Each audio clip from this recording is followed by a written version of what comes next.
so we made the record and we made the video. When Tammy saw the video, he cried because it was like he's looking at his life that we're up for that Motley Crue tour. And so we're up for it. And then that happens. Mark ships heroin to himself.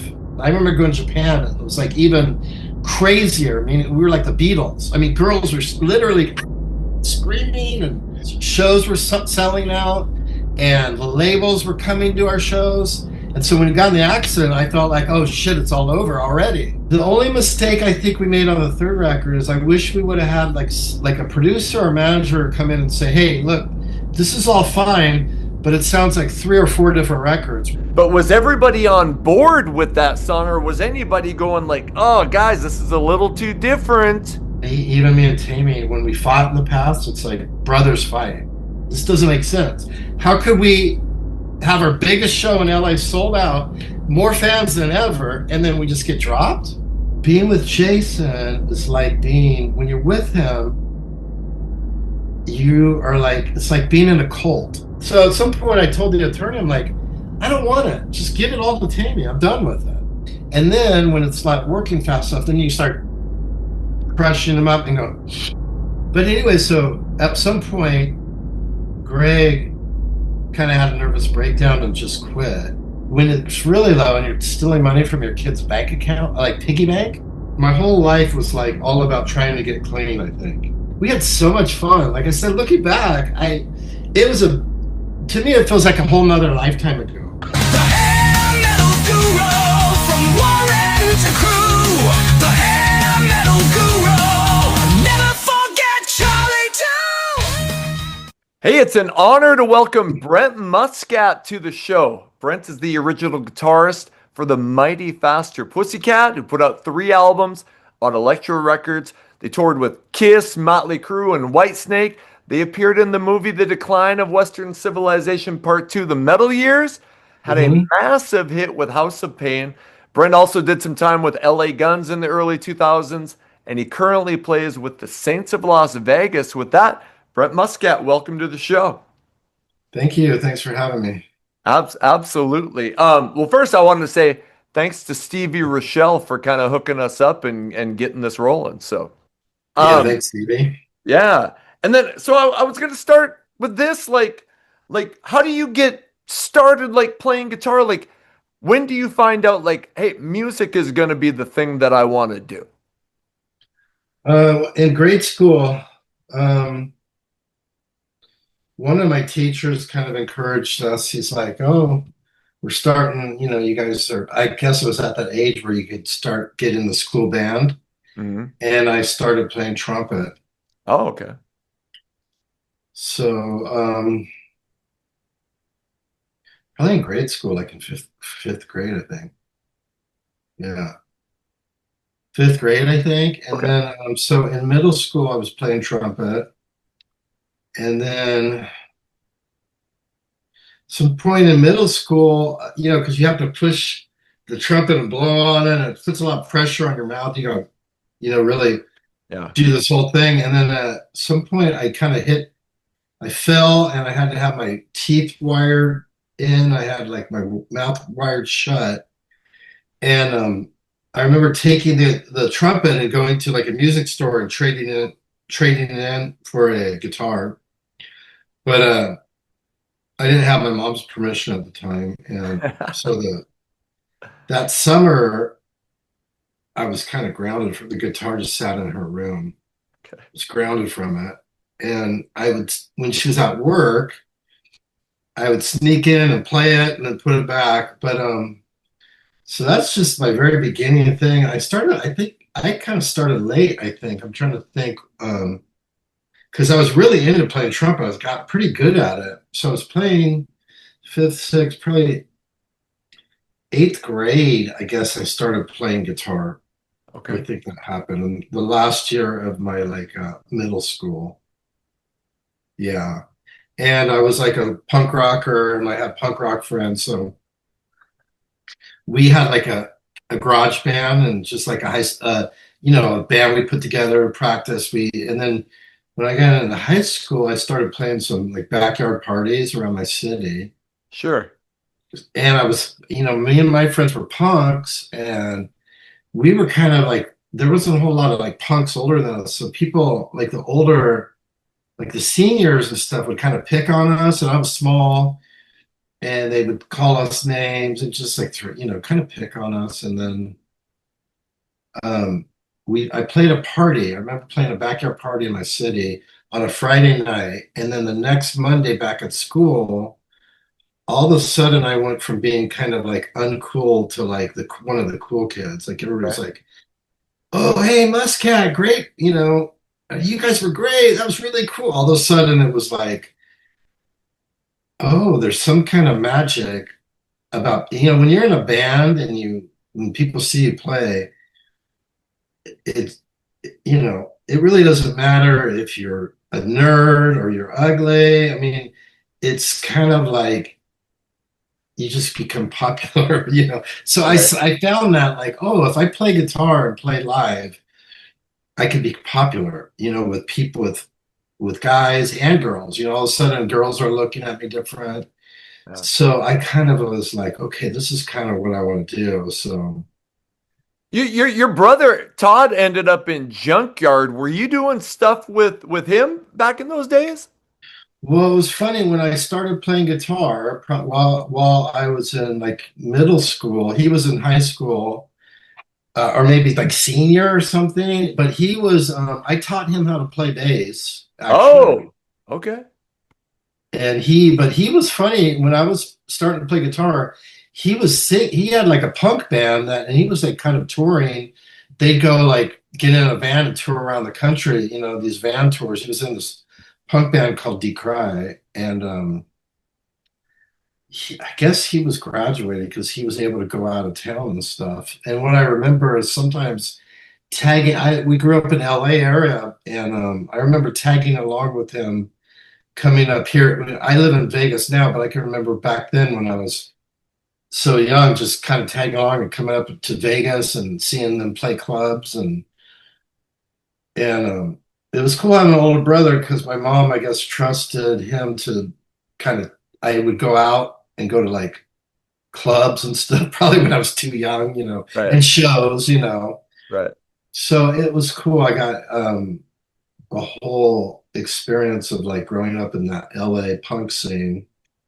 And I was like, I'm glad I started off with punk because it was like Ramon stuff is like three chords. Right. So it gave me a place to start, instead of like trying to dive in on like learning like Aussie and really hard stuff. Right. Punk gave me a place to start. And so I'm really glad for that. But and I guess probably around 85, 86, Hanoi Rocks got popular. And so they were like a mix of like punk, but then they brought the rock back into like Aerosmith, and then they brought this whole thing together of like glam rock too, like all the stuff I loved. And yeah, then it went to like the big hair with the, you know. You mentioned Hanoi Rocks. I don't know Uh-huh. if you can see that, but right back on my wall over there is a son of a gun, is a huge Oh Hanoi yeah, yeah. Rocks Uh-huh. poster. And then there's a Yeah. Michael Monroe poster. Anyway, I was a huge fan. Well, they were a huge influence on us. I always say without Hanoi Rocks, there wouldn't have been Faster Pussycat or Guns N' Roses or Poison. I mean, even they changed the way Motley Crue from one album to that Theater of Pain album. They even changed Motley Crue's image. Right, right. You were in a band called Shanghai that Mark Yeah, Michaels that was was with, in, right? what's that? That Mark Michaels was in, right? Yeah, we started off in that one, and then it was funny. There was a guy named Taz in the band, another guitar player. My brother was in that band too. Okay. And Taz was like I was the youngest in the band probably. And I remember Taz's mom was dating some like mafioso guy, and he had started putting a bunch of money into the band. And so they kicked me out because they don't want to share the money that they got from this like mafioso guy, you know. So instead of getting one guitar, Taz was able to get like two guitars, you know.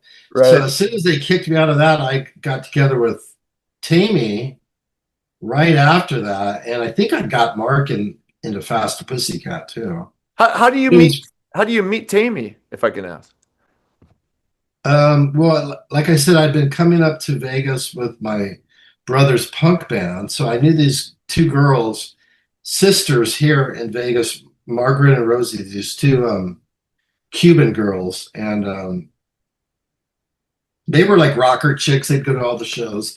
Anyway, she's like, I had called her and I would talk to her on the phone, and she's like, "Oh, there's this guy here in Vegas. His name's Tammy, and he's trying to start a band. Do you want to talk to him?" She just put me on the phone with Tammy. And Tammy was just, I don't know what he was doing in Vegas, but he was just visiting out here. I was back in LA, and he's like, "Yeah, come down. I'm working at the Troubadour doing lights, and just come down. I'll put you on the guest list at the Troubadour." And I don't know what show it was, some show. Might have been like Guns N' Roses or something, you know. And I went there and I went into the Troubadour, and I remember seeing him walk. He was doing lights, but it was funny. He walked across the stage and he had like his blonde hair all big and, you know, teased out, and he had like high heels on and the pink. I remember he had like a pink purse, like makeup on, and then he had this blonde hair, but he had this big bushy like black eyebrows, and I'm like, this guy looks really weird, but he looked cool. I mean, but it was like, this guy's freaky looking, and I'm like, I remember my first impression was like, whoa, this guy's really freaky looking. But I mean, I was like, all right, this could be fun, you know. I mean, Tammy definitely had like a lot of just cool style. You know, like I said, he looked kind of freaky, but I think I looked pretty freaky then. So we met, and it was like, once we met, he was like, "Hey, I got this guy Greg I met, and we'll drive over to over the hill and hang out with Greg." And then I don't know, maybe he was already, somehow Mark Michaels was in the picture too. Right. And but yeah, I remember going out to Hollywood I lived probably like 2 hours out of Hollywood, like in the suburbs of LA. And when I went out there, I remember like hanging out with him and then just going back to his place, probably staying the night, sleeping on his couch or even on the floor. Right. And we would just pick up the guitar, and I said, like, I got this idea, and he's like, I got this idea and this. So right away we had like, probably just even the first night, we probably had 3 or 4 songs off that first record. I mean, the ideas of them, you know, Right. maybe not all fully put together, but you had Kelly Nichols was your bass, who ended up in LA Guns, was your first bass player. Is that correct? yeah. Well, when we first started the band, we had a guy right before him, not long, but we had a guy named Walter, and I think Walter. I mean, I don't even know if Walter did a show, but basically, yeah, Kelly Nichols got in really soon after that. We might have done like 2 or 3 rehearsals with Walter, Okay. maybe one show, maybe. But yeah, Kelly was in there for a little bit, and how long after you met Tammy was it before you guys finally started like, okay, we're gonna go out and play some shows, we're ready for that? so like I said, I would just go out there and just sleep on his couch. I mean, I was basic. I mean, I lived with my dad at the time, but it was like 2 hours away, so I couldn't really commute back and forth. So when I'd go out to Hollywood, I was just like sleeping on somebody's couch, or back then hooking up with some girl and like staying with some girl, you know what I mean? And Right. a girl, like a girlfriend, you know what I mean, or whatever. Right. And but so anyways, I'd be out there, and we were like, I mean, it was fast. I was probably hanging out with him for a week, and I think we were in, like I said, we drove out to Greg's house and we were going over songs with Greg and we were putting songs together. So I think I'm just trying to think back. It happened pretty fast though. So we probably within a week or two we were in rehearsals. Okay. And we were pretty, the one good thing about us is that we kind of really knew. I didn't think we were the greatest band, but we had a lot of chemistry. Okay. And we had a vibe and I thought we were cool. I mean, especially compared to other bands, I think we're just as cool as any other band or even cooler. We might not have played, like, we were younger than, like, we were like, you know, I just feel like we were still kids. We're like,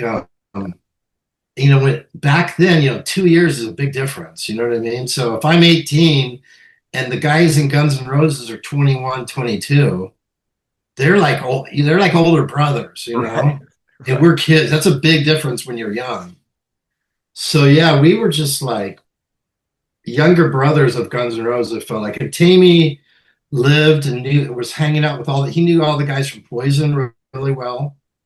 And it was a great scene. I mean, like I said, the guys from Poison, and I was hanging out. I remember sleeping on Izzy Stradlin's couch one night.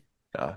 And even when I was hanging out in Hollywood, I remember being at a party with the girl that the Axl wrote Rocket Queen about. And then I remember re-piercing Axl's ears and put an ice cube on and heated up a safety pin. And I remember piercing Axl's ears at this party above Rock and Roll Ralph. So I was just a kid though. I was like a punk rock kid, but thrown into this kind of LA kind of rock scene, you know. What were those early shows like?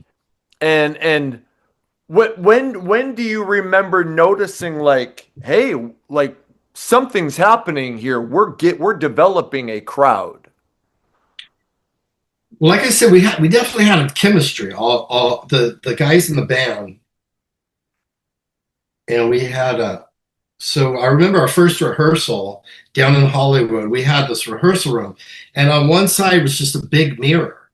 Mm-hmm. So for us, it was great. We would dress up and do photo shoots there, and when we'd rehearse, I could do my spinning thing and spin around. I mean, you could see that on like the "Don't Change That Song" video. I do this like spin. Yeah. But I remember we were learning that kind of stuff. Like we had this big mirror, we just kind of performed to ourselves. We could see ourselves. So yeah. So we were rehearsing maybe a few weeks, and then it feels like it was shorter than that. But anyways, our first show was on the Sunset Strip in West Hollywood, and it was across the street from the Whiskey A Go-Go is the Viper Room. Okay. But at the time when we played it, it wasn't called the Viper Room. It was called the Central. Okay. Same club.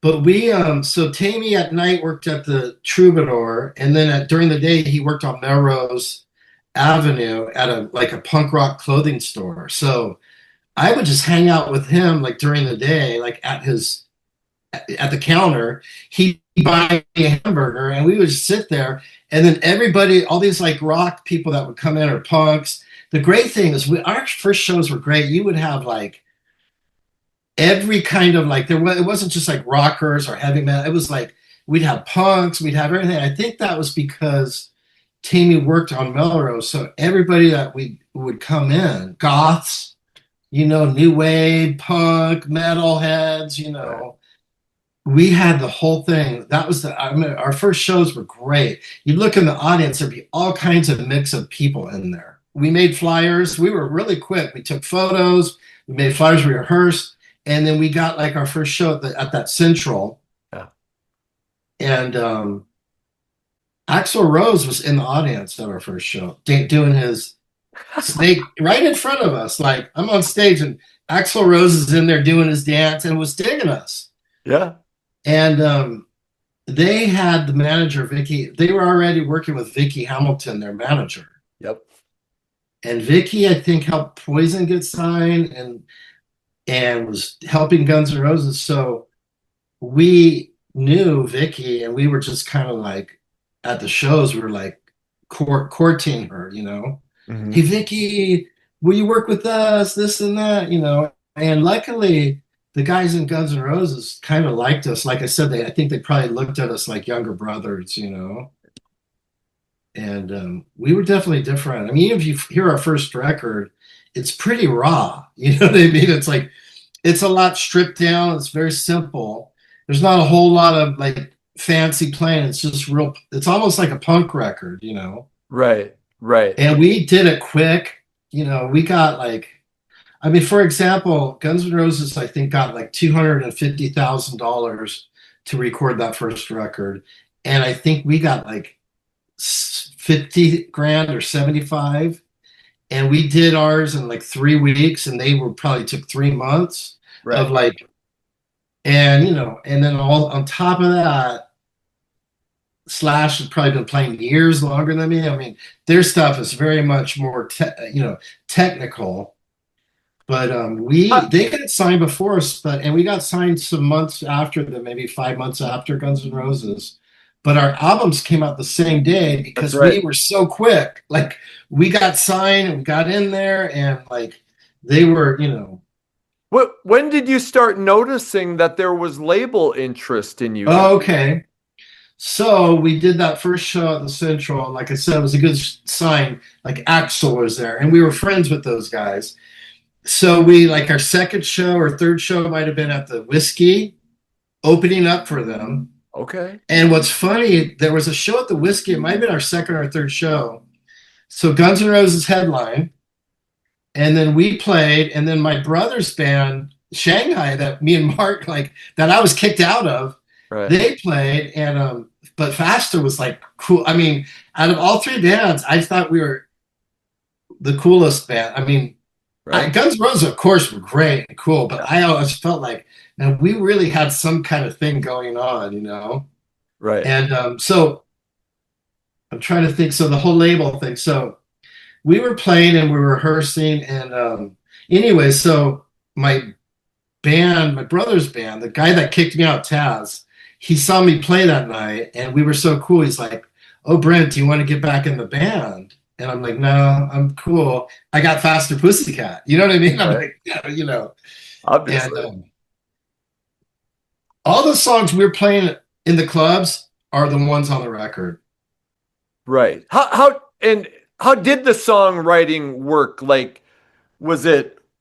It was like me, Greg, and Tammy mostly just getting together and writing everything. So if you look at all the stuff, is like, and Tammy had a lot, you know, and then Tammy had a lot. I mean, pretty much all the lyrics. So that's like when you're writing a song, lyrics is like half of everything right there. Right. So, and Tammy had a lot of music already. I had music. Greg had music. And so we collaborated, like Tammy would have an idea and I might change one little bit or add something. You know, he had a verse and maybe lyrics and maybe a chorus. Maybe I'd add a pre-chorus or change a chord here or there. And then maybe I remember coming in with I had no room for emotion. Okay. And I remember having all the music and wanting it to be like a love song. And then Tammy ended up writing the lyrics of like anti-love song.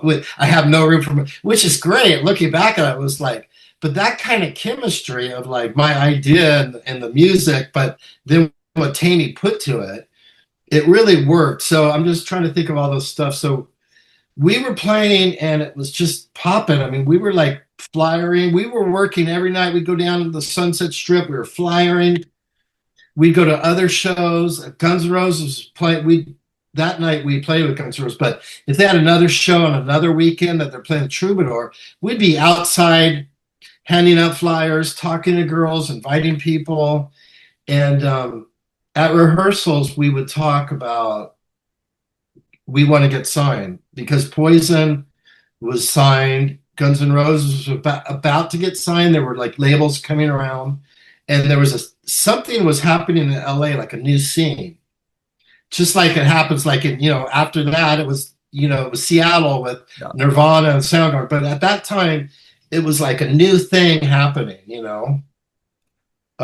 Did Vicky Hamilton, because she, like you said, she was working with Guns N' Roses, she had worked with Poison. Like, did she have a lot of those label contacts? Yeah, she had all the label contacts. So, well, I can remember being in rehearsal and we're talking about we want to get signed, and we're like, we're going to get signed. And in the beginning, the first 5 or 6 shows, there were like some smaller labels that approached us, but they were like little indie records and stuff. And we were like, no, we want to be on I remember talking at rehearsal, Tammy and the whole band, we're like, we want to be on a big label.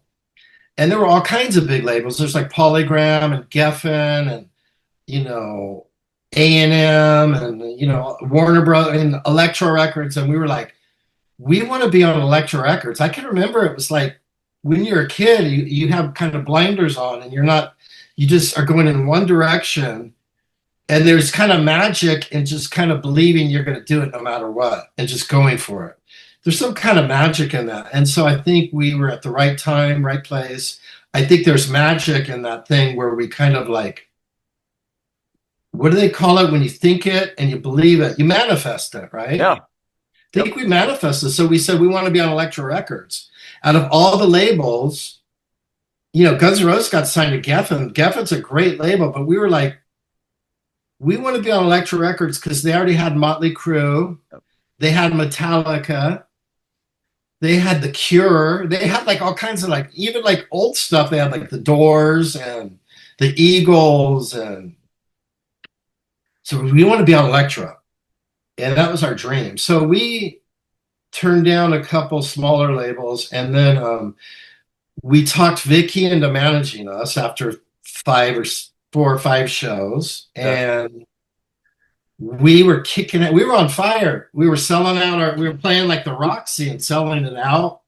I always tell people, if you want to hear what the Sunset Strip sounds like, 85, put on that first Faster Pussycat record.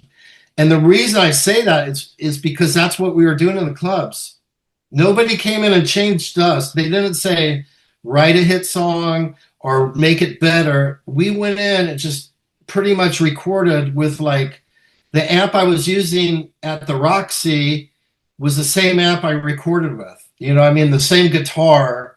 We didn't have hardly any money to do the record. So it's like whatever we were playing in the clubs, we went in and just recorded it.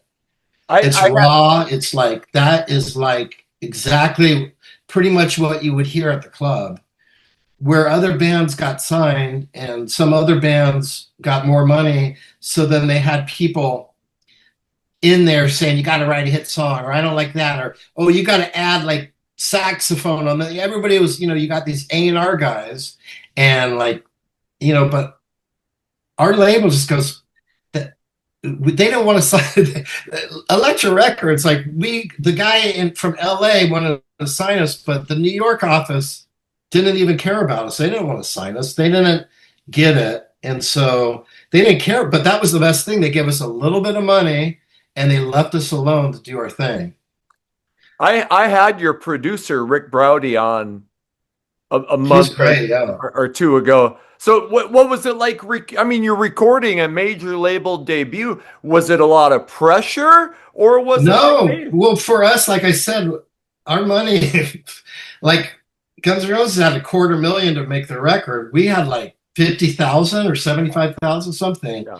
So it was compared to them, it was pennies. So we just went in. There was no money. Even like we didn't even have budget to even get a pizza. It was like, Rick Browdy made a deal with the label, like whatever he could do the record for, he could keep the extra money.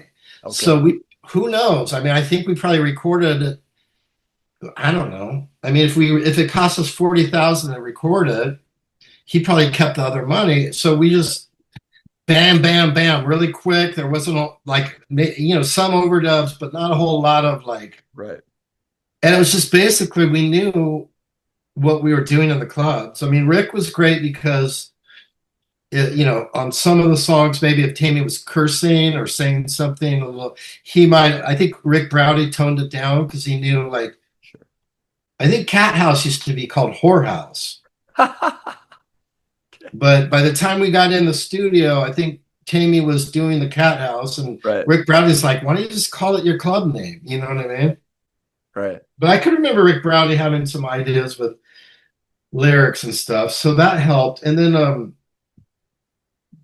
but yeah, so we were playing the clubs. We had Vicky, and she was inviting different labels, and because we were selling out the shows, when you see the audience and the show sold out, and you see the audience reacting, it's just like, then we kind of sold them on it, you know, even though like, if you would have saw that in like, if we would have just played for them as like a showcase without the crowd, we would have sucked. You know, they would have went, what the hell? Why are we signing these guys? They can, these are kids that could barely play, and you know what I mean? And the amp is like blowing up. The tubes are, you know, my amp was like, if you listen to that first record, it sounds like the tubes are starting to go bad on my Marshall. But that was the whole magic of it, is that we just kind of were like, we're going to do this. We want to be on Elektra. We finally got the guy from Elektra. So what happened? Okay, so to make the story go back a little bit, we had Kelly Nichols in, and Kelly Nichols we were at a party at Vicky Hamilton's house. Kelly was drinking, and we all took a car to rehearsal. We were heading to rehearsal, and he had a motorcycle, and he was kind of drinking and got on his motorcycle, got in a motorcycle accident and hurt his leg really bad. He almost lost his leg. So they wanted to actually amputate it, but we were like yelling at the doctors going, "We don't care what you do, keep that leg." You know, they put pins in it and did this whole thing. Yeah. But anyways, he was laid out for so long that we had shows. So Vicky Hamilton had another band she managed called Darling Cruel, and in that band they had a bass player named Eric Stacy. Sure. And so Eric already liked us and was friends with us. We knew him, and he got in the band, and he was just a level above us, you know, musician wise. Yeah. And he'd been playing longer. He was a couple of years older than us. Well, at least a couple of years older than me. So he was more like, when I looked at him, was like Big Brother, like up in that Guns N' Roses age group. Right. And he got in the band, and we became, nothing against Kelly, but all of a sudden it was that piece that we needed to really, all of a sudden we became a better band. Right. And we tried to get Kelly back in, and when we rehearsed again with Kelly, it was like obvious, like Eric was like, it was just night and day, the fit and the sound and the fit. And Eric has really brought this whole rhythm and like kind of funk, soul, and just real rock and gritty, and just really brought the musicians. It made us all like try to play better. Sure. And so Phil, God, what was Peter Philbin. Peter Philbin was the A&R guy from Elektra. Okay. He saw us with Kelly Nichols, and it was like he wasn't ready to sign us. Sure. But there were labels coming out. So Kelly's in the hospital, Eric's playing, we're playing live, we're playing these clubs, and then Peter Philbin, the guy from Elektra, says, "Okay, this is the band I want to sign." Okay. With Eric. Right. And he even said it, because you have Eric in, this is the band I'm ready to sign you guys. So it was like, what do we do? And then, you know, and Kelly, bless his heart, we loved him, but it was like, okay, this is our career and we got to move on. And Kelly at the time was not practicing the bass. He was even when he got out of the hospital, he was kind of laid up for a while, not walking. And he was like playing harmonica, you know, at his house, not really practicing bass. So it was kind of like, so we had to just move on. We went with Eric, and then pretty soon we got signed after that. Was Kelly upset about? Oh yeah. I mean, we met with him and had to like let him go. We had to meet with him at Vicky Hamilton's house. And we just said, "Hey, we have shows booked and we've got stuff." And the guy from Elektra, you know, wants us to keep Eric in the band. And it's like, and Eric wants to join our band. I mean, everything was just like, what do you do? You know what I mean? It's like, so yeah, we had to like, I remember it was kind of hard. We probably all, I cried when he got in the accident. I remember crying because I felt like we were like really, our shows were selling out and the labels were coming to our shows. And so when he got in the accident, I felt like, oh shit, it's all over already before it started. So when Eric got in the band, and then it was like, then the label said, we're ready to sign you now. We were like, well, we got to take this, you know, this is our dream, you know? Yeah. So I remember a meeting, so I cried then. I think I probably cried when we had to let him go, you know, Sure. But he recovered soon and got into LA Guns. So he did his thing. And Kelly was a great guy, really fun, you know. I love Kelly. It's just like I said, at that time though, Eric was just a step above I mean, you know, he was, even to this day. I met him the other day. I told you I went over to his house. Yeah.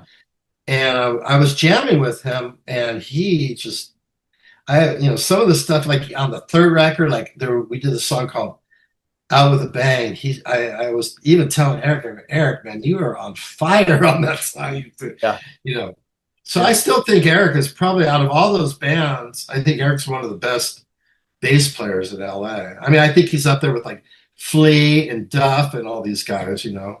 Right. But yeah, so we got signed, and then back to the songwriting. We were already playing all the songs in the club. Yeah. And Tammy probably wrote half of, he had all the lyrics. Like I said, that's like half right there. Yeah. And then me and Greg, a quarter, you know, we came in, it's like a third or quarter.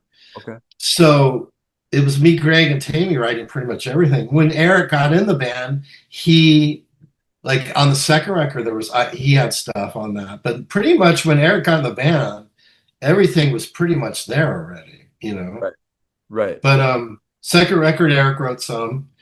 And so Eric, me, Greg, and Tammy. And then the drummers just didn't, Mark and Brett, you know, they didn't do much, you know. I mean, maybe they got a credit here or there, but it was more just like, you know, we were the ones creating the songs, and we would, a lot of times, even with like when Brett got in the band, a lot of times we were kind of telling him like the drum beat, like, okay, Brett, you got to play boom, top, boom, boom, top, you know, telling him what to play, because he was so young too.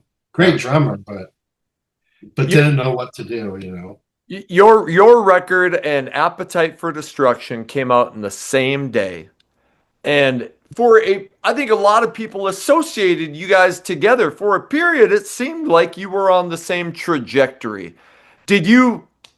Well, we came out the same day, and our cells were like both going up together. Yes. Yes. And I think we were at like 250,000 records, and they were at like 260,000. I mean, we were like neck and neck, just going along. Right. And then they put out like, I think it was like one of their videos. I think it was either Welcome to the Jungle or something. And then they just shot off. Right. They just caught on that. And especially like Sweet Child of Mine, that was even bigger. That was just like, I always said we were like two little, you know, little prop airplanes going. But by the time they put out those videos, they were like a Lear jet just flying up, you know, like a rocket ship. So we were still working too, and we were selling records, and we were great by that time. By the time we went out on tour, we got a manager on that first record. We gave Vicky a bunch of money, and because we had to get a new manager that was like, could go to New York and get tour support and put the suit on. So Warren Entner was our manager, and he managed like Quiet Riot and Rough Cut and Faith No More. And do you remember that band? What was the band that was like Kiss, but they dressed Angel? They dressed all in white.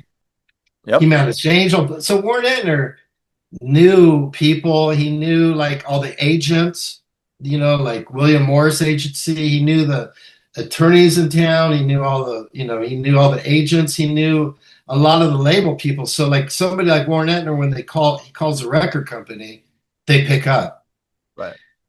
And Was Vicky there was any great. hard? Vicky got us signed, but Warren got us on tour, got us from that record, because getting that record out and then getting on tour is a whole nother story. So many bands come out and then they never get put out the record, and they call it getting shelved. Right. And they become like a tax write-off. So tons of bands. So we were lucky we had Warren, because he put us out to work. We started working right away. We were on the road. It doesn't matter if we fit with the band or not. Warren was like, you're getting out there and playing in front of people. And on your day off, you're going to do a record store signing. And then you're going to go do a radio station interview. And then your other day off, you're going to call into magazines interviews. And then you're going to open up for this band, like whatever it was, Ace Frehley. Right. And when they have a day off, well, you know what? I'm booking you guys a club. Yeah. You know? So we worked like a year on that first record, just straight. And Warren was great. He got us like to Japan and to England, and like got us press. So he really helped get us that. So, you know, that first record, we probably ended up finishing that tour. Like, we didn't go gold, but we were real close. Right. That record now is a gold record. Right. But at that time, we were like, man, we almost went gold. So that first record, we came back after like a year of working, and the record company was like, wow, we spent such little money and didn't expect anything. And these guys actually sold a bunch of records. Right. Recouped our money. And I started, you know, all of a sudden I went from sleeping on people's couch and being homeless to like, and having zero money. All of a sudden I'd have like getting checks and opening up a bank account. I mean, they weren't huge, but it was like, wow, I could actually like buy myself food or go, you know what I mean? Or buy myself some clothes. Or was there any hard feelings with Vicky Hamilton when you moved on? No, because we gave her a big fat check. Okay. So it's like, and at the time, I mean, now it's maybe not big, but in '85, I think we cut her a check for $30,000. Oh, okay. Yeah. And so I don't know where the money came from, but I think Warren Etner, because we started working with Warren Etner was a good guy. He's like, you guys just can't throw her to the side without compensating her. And so I think, this is my memory, but I could be wrong, but I think Warren Etner probably went to the record company and got some advance money in order to give her a big check. So she was happy. To this day, I'm still friendly with her. So I don't think there was any hard feelings, you know. Okay. And like, I think, thinking back, all the bands did. I mean, she got the band signed, right, but every one of those bands went on to like bigger, a little bit more experienced managers when it came to like the whole touring side of it and making videos and stuff. That's a whole kind of different side, you know, and having to fly to New York and meet with the big executives at Elektra is a whole different thing. So you mentioned like you went out with Ace Frehley. I think you did some shows with Alice Cooper. And yeah, those were some of our first tours, was Ace Frehley and YMT, and I think Alice Cooper was another one of that first record. Yeah. And so you did some shows overseas with Guns N' Roses too. Yeah. We played like all Europe and England with them. I have a framed ad in my basement of Faster Pussycat, Guns N' Roses. Oh, that's cool. From Kerrang! Magazine. I should have had it up. Oh, that's cool. Yeah. I got like this huge, in my living room downstairs, I got this huge Guns N' Roses poster, and it's like opening act Faster Pussycat underneath. So yeah, it's cool. Yeah, we got to tour with them, and they were a huge influence because our records came out the same day. But when we heard their record, we're like, wow, it was like awesome. Ours, like I said, I feel like ours in some ways sounds more like the Sunset Strip. Yep. But theirs was like, they set the bar for like, this is what this is what we need to kind of like catch up to. Like they were like 2 or 3 steps ahead of us. You know, I mean, they were polished and they were like radio ready. We were like a punk band from Hollywood, but they were like really like, so when we heard their record, we were like, okay, we got to get like real serious about writing some heavy stuff. So if you listen to our second record compared to our first, you could hear that the Guns N' Roses influence. You could hear it because we had to like go, we got to play it right, and we wrote a little bit heavier, Yep. and we got a little bit more technical, and we were better by that time. We were playing a year straight, like every day, so we were better musicians. The one that really improved the most was if you listen to Mark Michaels, our first drummer from the first record to second record. I don't know what he did, but he was just practicing even on like pillows in his room and writing stuff down and doing little exercises. But on that second record, I mean, he really got so much better in like a year or whatever, Right. you know, that we were touring. So we were out on the road on that first record. So we were already playing some of the songs from the second record. Okay. We were playing them out on tour on that first record. Okay. Little Dove, I remember playing Little Dove, and it wasn't called Little Dove, it was called Lick You Like a Stamp or something. Right. We had a bunch of those songs though. Maybe about a quarter or a third of those songs we were probably playing on that first year working that first record.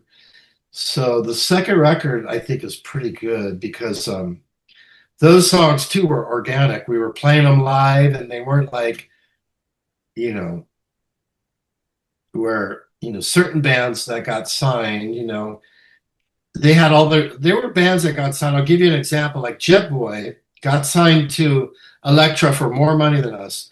So when they put out the record, I'm like, where are all the songs that I heard them playing in the club? All those cool songs at the Troubadour, where are those at? They're like not on the record. So somebody came in and goes, you need to sound like, I need a hit and I need this ballad and I need this, you know, and then they end up pretty much kind of like getting shelved, sort of, you know. I mean, and Jet Boy was a great band, but I felt like too many cooks in the kitchen came in, and even their first record's good, but it still was like, I was like, it wasn't as much of a representation of the Sunset Strip as I remember all their songs being. And I remember hearing about, like, they had a same record label, but I think they had a different A&R guy than us. And I remember hearing stories about their A&R guy coming into their like rehearsals and, hey, you got to put a, you know, you need a harmonica, you know, just adding stuff where it's like, you're not in the band, but what are you going to do when your record label's telling you, like, you know? So we got real lucky. Everything for us really fell in place. We were at the right place at the right time. Tammy knew that, you know, we knew the guys in Poison, we knew the guys in Guns N' Roses, and even though Guns N' Roses and Poison were kind of rivalries at the time, we were like underneath them, and so like they were fighting each other a little bit in the press and just around town talking crap. We were just kind of stayed out of the way and we're underneath them, and we were like friends with both bands. So we were lucky that we got to like tour with both bands, and both bands helped us probably in a lot of ways. I mean, Tammy lived with those guys from Poison, so I mean, he, you know, we owe those guys, we owe Motley Crue a lot. Motley Crue took us out on tour on the second record, and that's when we got a gold record. So I was gonna ask about this, Brent. Like in the lead up to the Wake Me When It's Over album, you guys appear in The Decline of Western Civilization. Oh yeah, that was great. I would love to hear like was there any apprehension about doing that, and tell me about that experience. Not really. We just did it. They filmed it. So we got back from tour and we were like, playing the Cat House. Yep. And Ricky introduces us. He said, they went away like whatever, like forget the line he used. Basically, they went away like a good rock band, but they came back rock stars. Yep. And that was kind of true. We came back and we were in magazines and had a video, and like it was a great feeling, to drive down Sunset Strip and then to hear the next car over you at like convertible with a couple girls in it, and they're blasting your song on the radio. That is just like, that is one of those first memories, like, wow, hearing us on the radio, seeing people like rocking to our songs and coming back, and then having the whole crowd like, wow, the guys are home, they've been gone a year, and and now I'm like, when I was probably like 20 19 or 20 when I went on tour, and I'm like coming back and I'm like 20 or 21, 20 maybe, or 21. And it's like, come back and like all these girls, or like, you walk in a club and you could have almost any girl you want. It's like, and I'm just a kid, and these girls are women or look like Playboy bunnies. I'm like, oh my God, and it's like, wow. So it was a whole thing. How did you feel about how you were portrayed? Like when you saw it, did you feel like we were portrayed well? We came off well. Out of all the bands, I was happy with how we came off. We were silly, but not too silly. Right. We had a little joking thing going with Aerosmith in the movie. They kind of like, because Tammy would do all the scarves on his microphone like Aerosmith, but we loved Aerosmith. Tammy, that, what do they call it? Imitation is like best form of flattery, right? So they were our god. So of course, Hound Our Rocks was our god. I would do stuff, some of the stuff I wore could have been something that maybe Joe Perry wore, or I saw Andy McCoy from, I was wearing some of those fringe jackets with the conchos, and like, we loved them. So, we would copy scarves, all the whole thing, man. It was like all that stuff, you know what I mean? We loved it. So they were like, oh, ooh. There was a whole thing in the movie where Tyler's like, oh, people are copying it, and Tammy goes, sorry, Steven, That's right. And then they tease me in it. They say we got signed because I blew the A&R guy, or they're doing some teasing. I was the youngest in the band. Right. So I was like the one they would tease, and it was funny. Yeah. So we did that movie, and then I can remember we hadn't seen it yet. We filmed it, and we played live, and that was cool. But when we went to the screening, like the red carpet thing, it was like in Hollywood, and they had the whole red carpet and everything with the press and the cameras. And I remember getting out and walking down the red carpet with the girlfriend I had at the time. And I was like, wow, I felt like a movie star. I'm in Hollywood and I'm walking a red, as my movie, I'm in the movie. And people were like, whoa, there's Brent. And I'm like, wow, this is like, and it happened pretty fast. We went from like a popular local band to like a national, international, well-known, rock band. So it was like within a year, and a lot of it happened when I was gone. So when you come back to Hollywood, like everybody treating you different, like all of a sudden, like, and then everybody recognizes you. Like before, I'd go into these clubs in Hollywood, I knew the door guy and I knew the bartender and we knew some people, but it's like when you walk in and everybody goes, that's the guy from Faster Pussycat. Everybody, in there, you're wow, and it's like, but anyways, we did that. We went to the movie, and so we're in the audience and you see yourself on this huge big screen in the movie theater. And then when our parts came up, people were clapping and laughing, and we got a great reaction. And I remember watching the movie and thinking, Gene Simmons and Paul Stanley's thing looks so fake and set up and like lame. I'm sorry. I love those guys. Kiss brought us on tour. So nothing against those guys, but whoever idea was to do the stupid stuff they did in the movie. Just end up being fake, where we were like just like at like a bar hanging out and just talking. We weren't around girls in bed with girls or doing some BS and or in some jacuzzi or some nonsense. And the thing I liked about it is that by the time that movie came out, everybody else was like, "We're going to be rock stars. We're going to be rock stars." But by the time that movie came out, we were already signed and touring. Yeah. So we were already like, we were there. I mean, like everybody else in the movie were like, "We're going to make it. We're going to be rock stars. We're going to get signed." But we were like, "Well, we're already signed." You know what I mean? Like, and so it was a great feeling. I mean, that was like, and like I said, when I look back, even now, I think our part's funny. And I always think out of all the bands in there, I think only a few came off pretty good, you know? Yeah. There's Poison's in that, right? Too? Yep. I think they came off pretty good, but I like the fact that we were all together hanging by the bar. We weren't like interviewed separately. Yeah.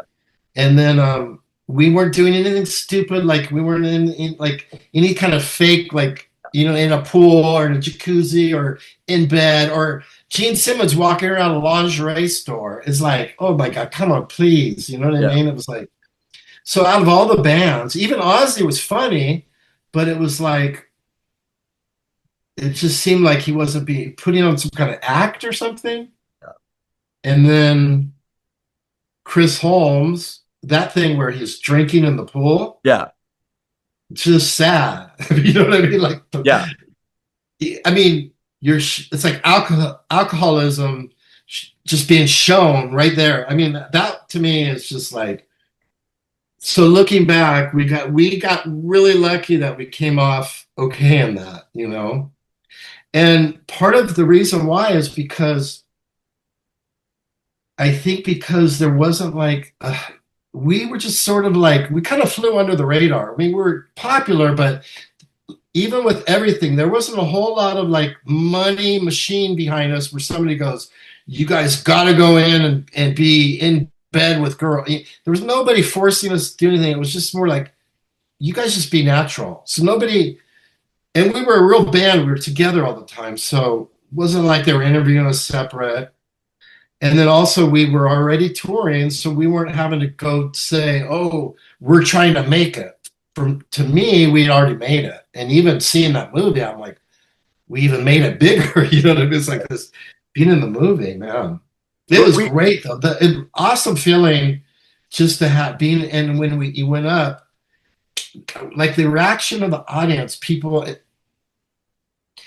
We came off good. People in the audience loved us. They loved our part in the movie, you know, and I looked at some of the other people in the movie. I was embarrassed for some of those people, you know. Right. You know, we did a video on the decline and just kind of talked about different things, and what everybody agreed on was that Faster Pussycat came out of that thing looking even cooler than we imagined. That even to this day, I look back and I mean, I'm young and we're all young. We're kind of silly in it a little bit, but like I said, we weren't too silly. We were just joking around, not taking ourselves too serious. But I mean, one point, I think I'm sitting there talking about touring and the money. So it's like, even back then, I had a little bit of a business. Even though I was the youngest one in the band, but I was talking about the money, touring money, and I was talking about the business, you know, because we weren't rich yet. And I think people thought we were rich. So I was explaining, like, to go on tour costs a lot. The bus and everything costs a lot of money. I was explaining that. Yeah. So looking back, you know, I think even though we were being silly, there was a little bit of a serious side of us too, you know. Right. In there. When you were going into the "Wake Me When It's Over" album, was there any hesitation? Because like you said, you guys went from more like a punk raw sound to a little bit more technical on the second album. Was there anybody who was like, maybe we should stick with what we did on the first album? No, because our first record, like I said, by the time we came back, if our record was sold 350,000. By the time we were making our second record, Guns N' Roses probably was like multi-platinum. Yeah. Right. So, and they were cool. It wasn't like they sold out and went multi-platinum. Right. They were like the shit, man. They were awesome. Yeah. I mean, I could remember when I saw Guns N' Roses in the club with my brother. I remember going with my brother at the Troubadour before they were signed, and I remember me and my brother like, these guys are awesome before they even got signed, and we're like, these guys are going to be huge, or they're not going to be anything. They're going to burn out. There wasn't going to be a little bit in between with them. They were either going to burn out and break up, or somebody was going to die. They were dangerous. Yeah.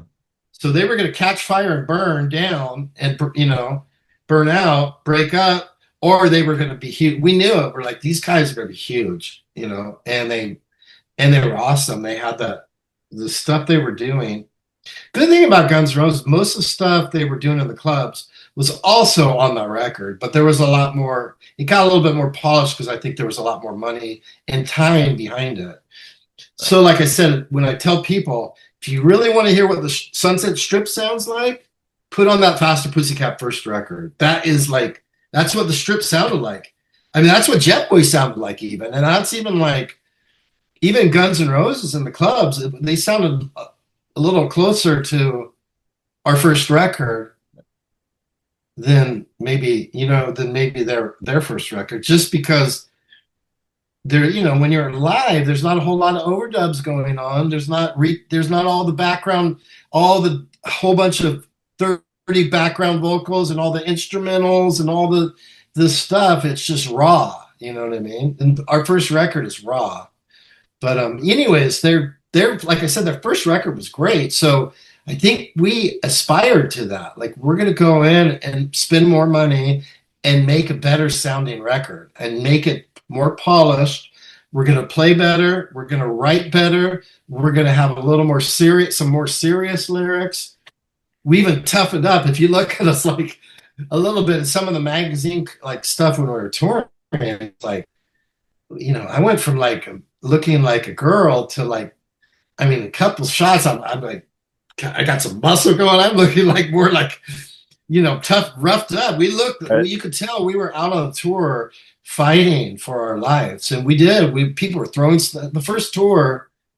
They didn't know what to think of like guys with like lipstick and makeup on. And so we got a lot of like boo and stuff throwing at us. So we had to toughen up really quick, opening for like Motorhead, you know what I mean? And Alice Cooper. I mean, we had to like really toughen up quick. So we became, and we learned how to play together even better as a band, And so the first record, I think, is awesome for what it is. And like I said, I love it because it's a great representation of the Sunset Strip at that time. Second record, I think it was our peak. I think by the time we went to our third record, then we started getting a little bit I still like a lot of stuff on our third record, but I think we were a little bit all over the place. By that time, we were like all into like different kinds of music. We all had a different kind of vision of what we wanted to do. And then there was also the whole Seattle thing was coming around.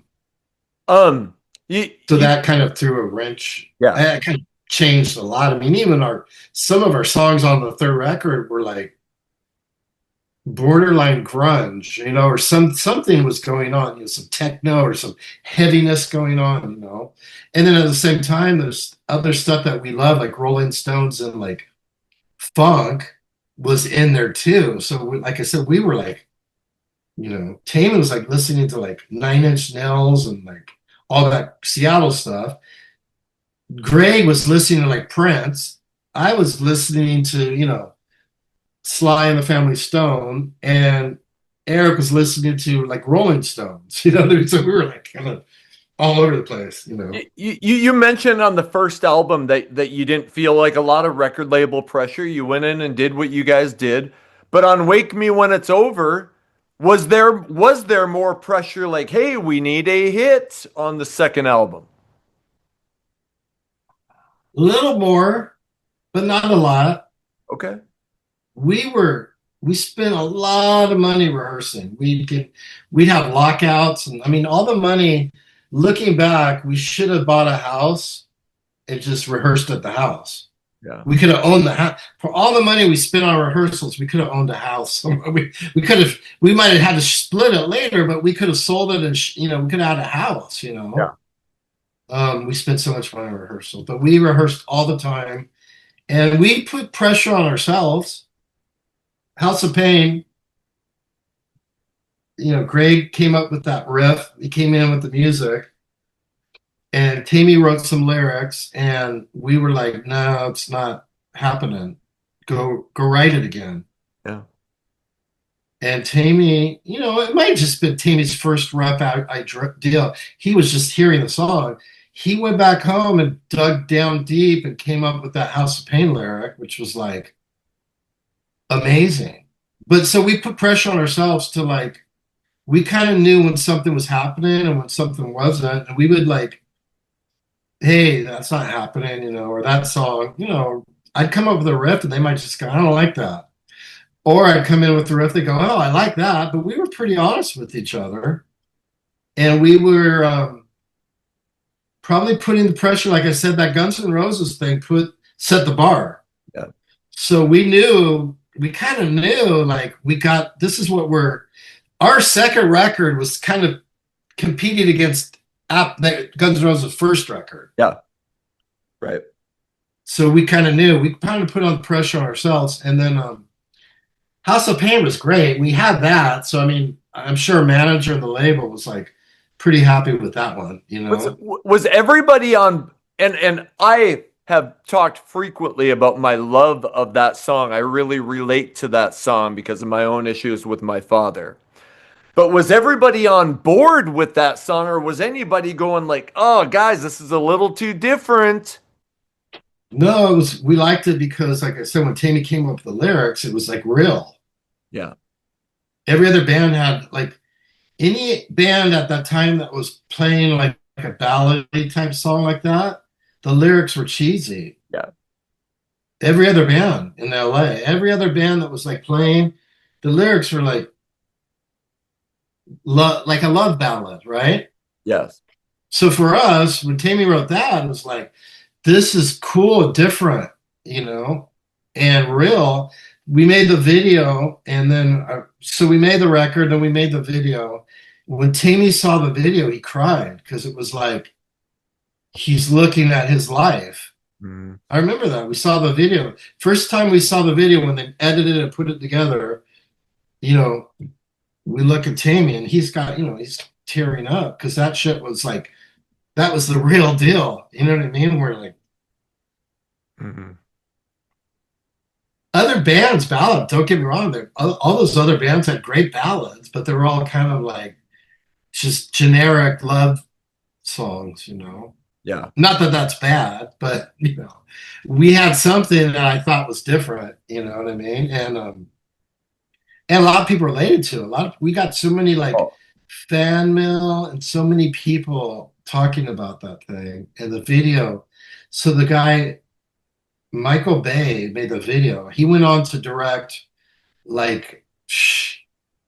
Armageddon. What's the one where Bruce Willis, and then massive Hollywood movies. All those. Look up Michael Bay. He went on. So he did our movie. He did our video before he went on to make all those movies. Yes. He went on to make all those movies, like Pearl Harbor and so many of those. The Transformers movies and stuff. Right.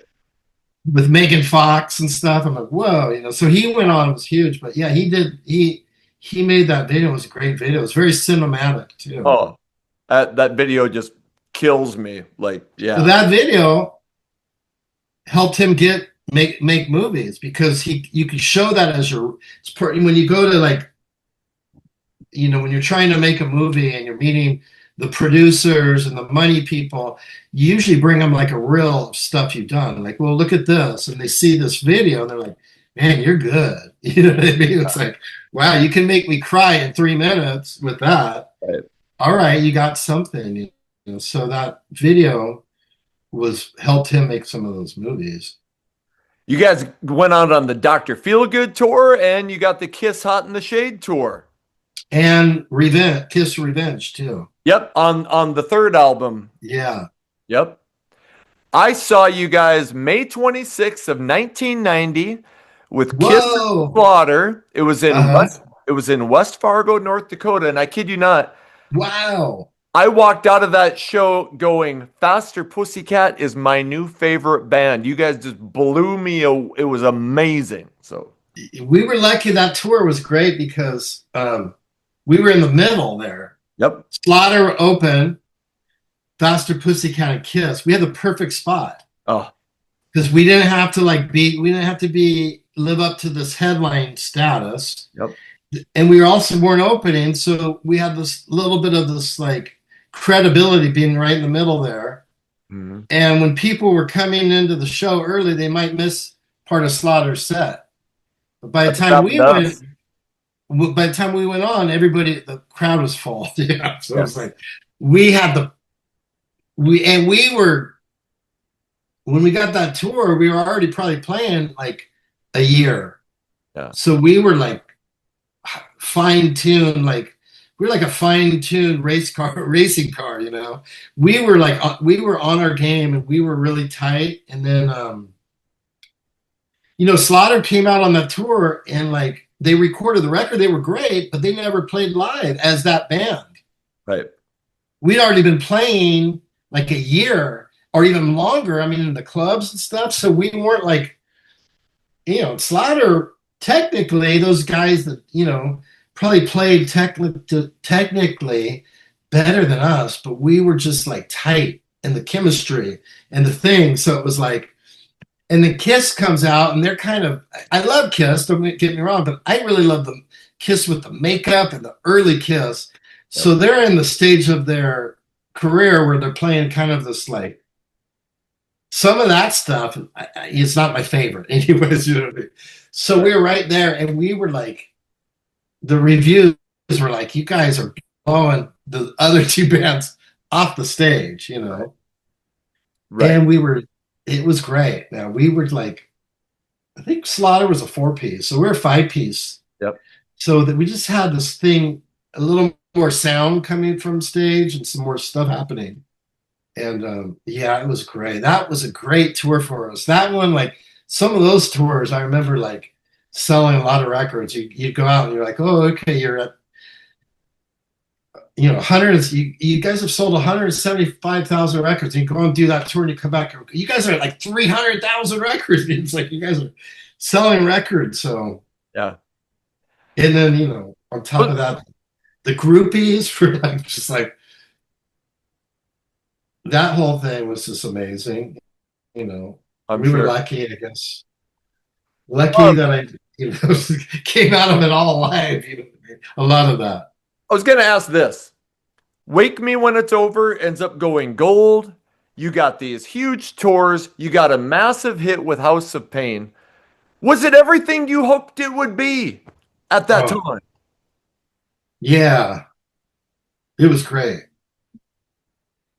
It was, you'd go play places, and especially when you start getting popular, when you had that House of Pain thing. I can remember there was a point where, like the first record, we were touring and working. Our manager made us work, but it was weird. I mean, we came back off the tour, we're huge in Hollywood, but I mean, it was like a gradual thing. But there was one point where like we went from opening with opening, like playing with Alice Cooper and Ace Frehley and Y&T and some of that first tour and stuff. And then I can remember we got on late in that first tour, I think, if I remember right, we got on the David Lee Roth tour in Florida. So we went from this cold upstate thing where people just seemed a little upstate New York. I just felt like we were struggling, getting stuff thrown at us, and like it was cold. And then now all of a sudden you're in Miami,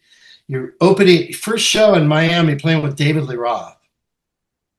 And there's girls in bikinis, and then it's a whole different thing. And it was like all of a sudden, it was like And I guess by that time our video came out and we were in magazines. Right. Then we were on MTV. So all of a sudden, like now people are like not throwing stuff at us anymore. People are actually screaming and like, you know what I mean? Trying to get to us and give me your autograph, and back by the bus screaming for us and grabbing us. And it was a whole thing. Yeah. But it kind of, I remember like, it kind of went like that. So at one point in the tour, it went from like, God, we were really working so hard and struggling, it's not happening. And then all of a sudden it was like,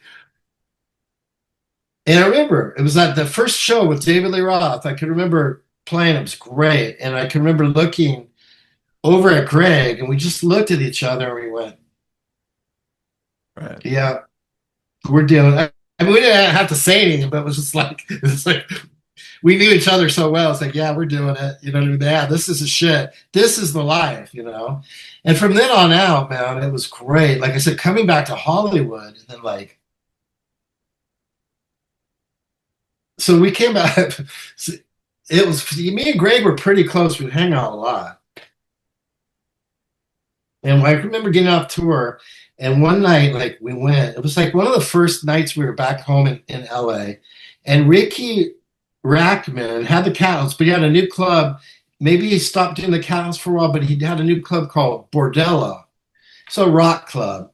And me and Greg walked into this club, and like I said, everybody in the club was like, you know, like, and every girl was staring at us. It was like, and it was like, and like, you know, we were like kids in a candy store. Sure. Either the guy, all the guys wanted to be our friend or be like us and talk to us, and every girl in the club wanted to be with us. Like, Right.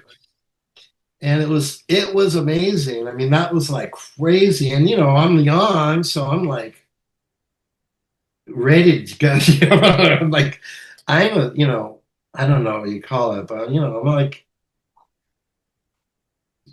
just girl crazy, you know? Yeah. And, Yeah. Heck yeah. but I remember it was funny because like it was too much. I remember at the end of the night, like Greg had some girl he hooked up with, and I had too many choices. I couldn't make up my mind.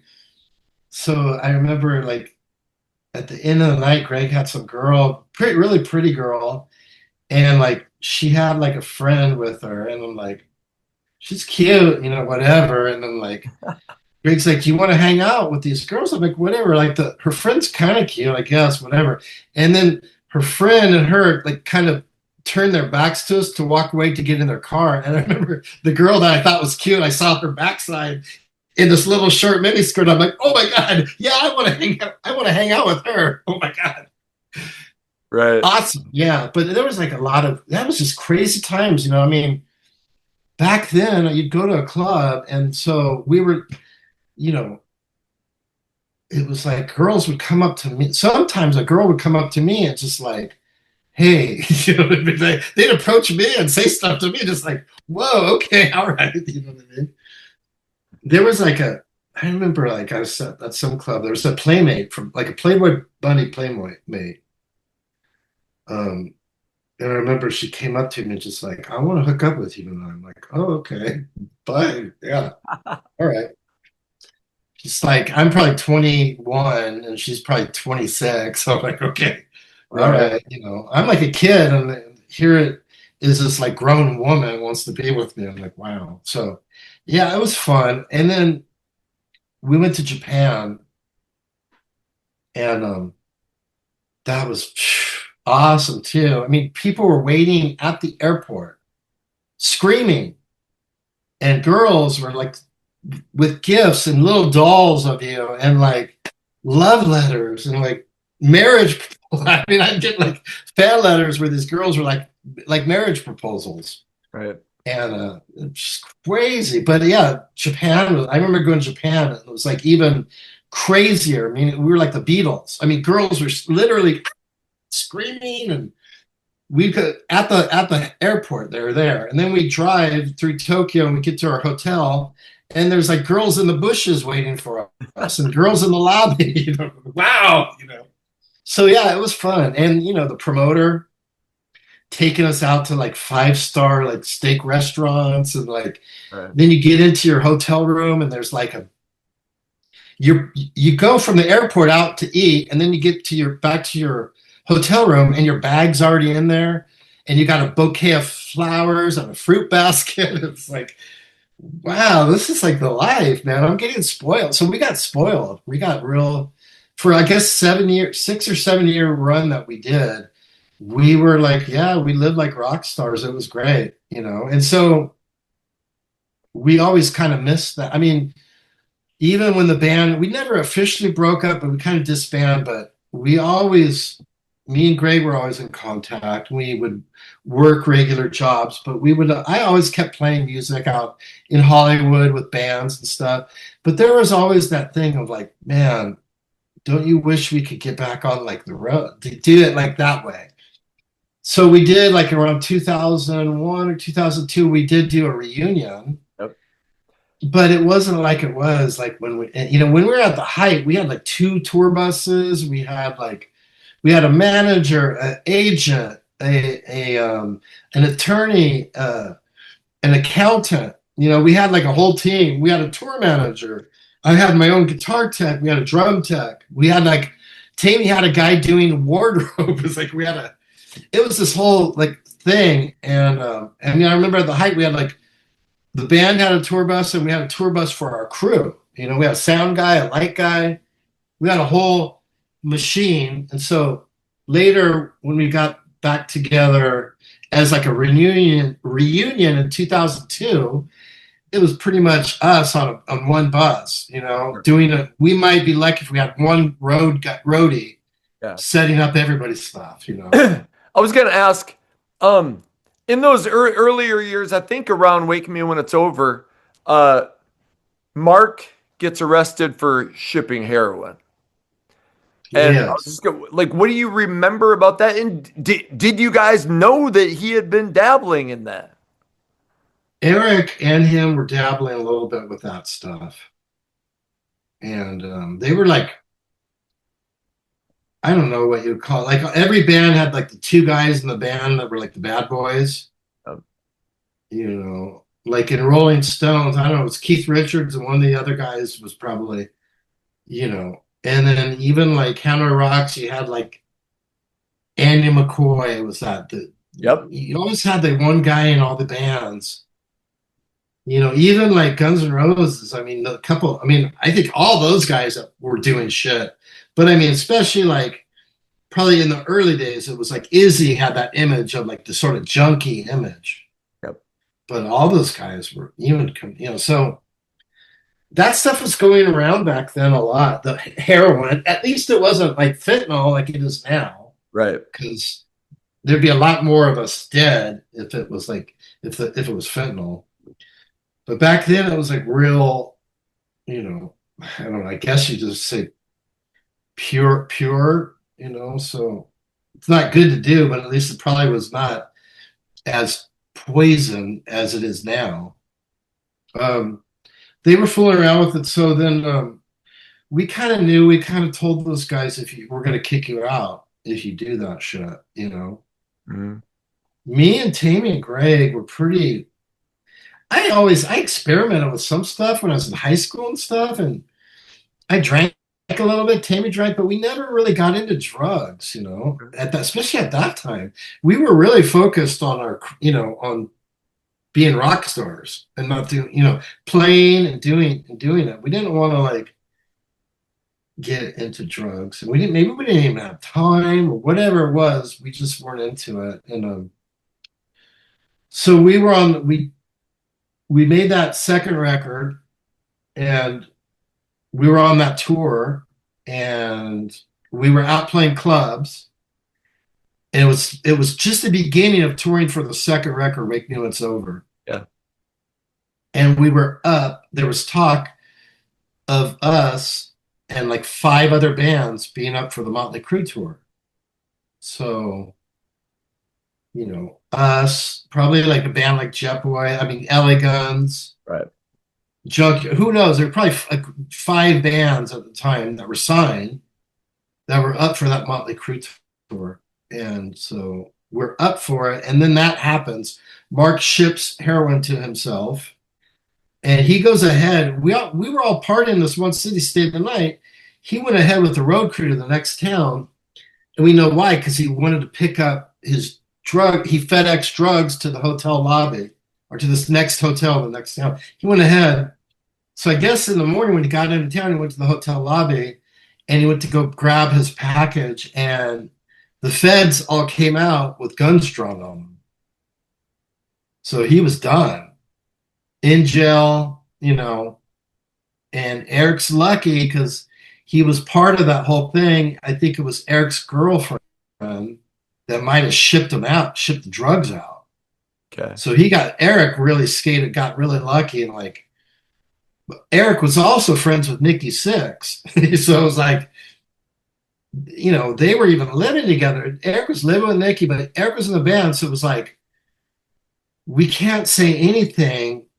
And I think Motley was trying to get clean and sober at this point. Right. So our manager said, you guys, Mark got arrested, but you guys got to go on stage tonight. You can't miss the show.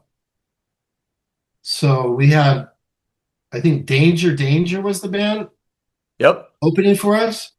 We told the drummer, get on stage. I don't know your songs. Well, you've heard them enough. Just get on, just play a beat. We got up and we just swung around and just swung our guitars around. Tried to distract the crowd. The drummer doesn't know this. But we played our whole set. Very sloppy, probably, but the crowd loved it, you know. Right. And then the next day, you know, our manager called Frankie Banelli from Quiet Riot and said, Frankie, how would you like a summer job? Because I needed to go down to Tower Records, pick up Faster Pussycat's first and second record on cassette, whatever. Get your Sony cassette Walkman, and get on the plane. I got a plane that's going to fly you out to Minneapolis, you know, wherever we were, Minneapolis, Minnesota, and get on the plane. I got you a flight out there, and you're going to join the band, play drums. So Frankie got in the band, and he didn't know the songs either. So the first few shows with Frankie sounded horrible. Right. So we told our manager, like, hey, on our next day off in Atlanta, can you schedule like get us a rehearsal room? We got some warehouse. We got in the room with Frankie. We showed him all the parts. And then from then on, it was like awesome. So we never missed a show. We told Mark, hey, Mark was in jail, but Mark was getting bailed out by his parents. We go, Mark, when you go home, get into rehab, do whatever you have to do. We have a spot for you. Just get clean. Stop doing drugs. You can come back to the band when we finish this touring. But you got to go take care of yourself. But Mark went back home and didn't stop doing drugs. Went back to LA and then talked bad about us. And we'd hear it, you know, like, you know, oh, we didn't leave you, dude. You were in jail. We couldn't get you out. We didn't, you know what I mean? Your parents had to post bond or put up their house to post bond, whatever it was. Right. But it was his responsibility to go get clean, and he just didn't. So Frankie was in the band, and then our management called Motley Crue's people and said, we know you heard the news about Mark Michaels. It was only Mark. Mark is not in the band anymore. We have Frankie, and they knew Frankie Banelli, of course, Motley Crue and Quiet Riot, you know, yep. And they liked Frankie. They respected Frankie. They knew Nikki Sixx was friends with Eric. So our manager called you know, and then we were both on Electro Records, which helped. Right. So our manager, Warren, did the whole thing, put the suit and tie on, made all the calls, and just said, these guys are ready to go. They never missed a show. We know Mark got arrested, but Mark is back taking care of himself. Frankie's out. None of the other guys are doing drugs. They're clean. They didn't miss a show. And luckily, Motley goes, okay, we're going to take him on tour. Okay. Over maybe 10 other bands. We got rid. So things happen like that. We're like, oh my God, like just things fell into place, you know, for us. from the time I met Tammy, probably 85 till like whenever we kind of disbanded to like 92 or whatever, everything just seemed to like fall in place. You know what I mean? For us, right place, right time, right chemistry, right, getting brought on tour by Motley Crue. Yeah. Oh, and then MTV, Headbangers Ball, and with our video being #1 on MTV for a while. And then like the House of Pain, like radio stations across the country, that being in their playing that song was a huge deal. There was I mean, we were like, we had so much fun. Like I said, looking back, to me, it feels like a whole nother lifetime ago, for me. Sure. And touring like that is really like, I think you could do it if you're older, but you'd have to be like a band like Aerosmith. So you could have to like tour. If you could do it at my age now, you want to be in a really big band so that you could get nice hotels, right? And you could play 3 nights and take 2 nights off, or you could do a residency play in Vegas a residency for 5 nights or whatever, and then take a week off and come back and do another 5 nights, like the Eagles do. Right. So if you're a huge band like that, you could do, or Rolling Stones, you could do it when you're older. But if you're a band like Faster Pussycat, Elegans, any one of these, smaller, I don't say we're small, but like not A-list, B-list, maybe like C-list level. It's a tough thing if you're not, like, when you're 20, it's easy. Yeah. So I always tell people, touring like that, getting on a bus and going on tour, that's like a young man's game. You know what I mean? Yeah. I have a great time playing in Vegas once a week, maybe once every other week, and then like rocking out and then coming home and being with my family, seeing my kids, and sleeping in my own bed at night and not having to be on a bus with 6, 7 other stinky guys. I can't. So yeah, it's, so to me, the whole thing was like another lifetime ago, but it was fun. I mean, when I think back about some of the stuff, it was awesome. There was 3 years in between Wake Me When It's Over and Whipped, which was that record. So that's okay. So we got back and we had to we were playing with Frankie, but the thing was Frankie was a lot older than us and came from little bit of a different generation thing. Even with the music scene, that whole thing that he came up with was like before our thing. Yep. It was an earlier scene, years earlier. So while Frankie was awesome, he even brought our musicianship up, but we knew we had to get a guy that was kind of closer to our same age, right, and who was our same kind of genre of music. And so we got back, we got Brent Muscat. He was the youngest, new guy. And he was a great drummer, but he just didn't have the experience. He didn't know what to play. Okay. So it took forever for us to go, Brett, you got to play this or that. Or there was a lot of, and then not playing, like even when we're writing the songs, just not remembering like the part. What about the part you just played yesterday? Changing parts up. I'm like, no, you got to get the song down. You got to know the song. You got to know the part. You can't just change. Every time you play the song, you're doing something different. And then it was just, so there wasn't a whole lot of writing. Plus also with all that drama with Mark and then Frankie and touring with Motley, there wasn't a whole lot of time to write music, Sure. It was so when we came back, it was real struggle for us to get Brett. First of all, we had to find Brett. We went through a bunch of drummers. That took time. We made videos. We did that. I mean, we were doing all kinds of stuff, still working, doing it, But it took a long time. Also, we just had to write a bunch of new songs, and it was just like, by that time, like I said, the Seattle thing was coming out. Yep. So we're like, do we keep doing exactly what we're doing, or do we adapt, get a little heavier, or get, Taney lived in Seattle, so it wasn't like he was kind of part of that scene. A bunch of those bands were friends of his as well. And a lot of those bands up there too, like Mother Love Bone, was that kind of like a band like they were like a glam band like Faster Pussycat. Yeah.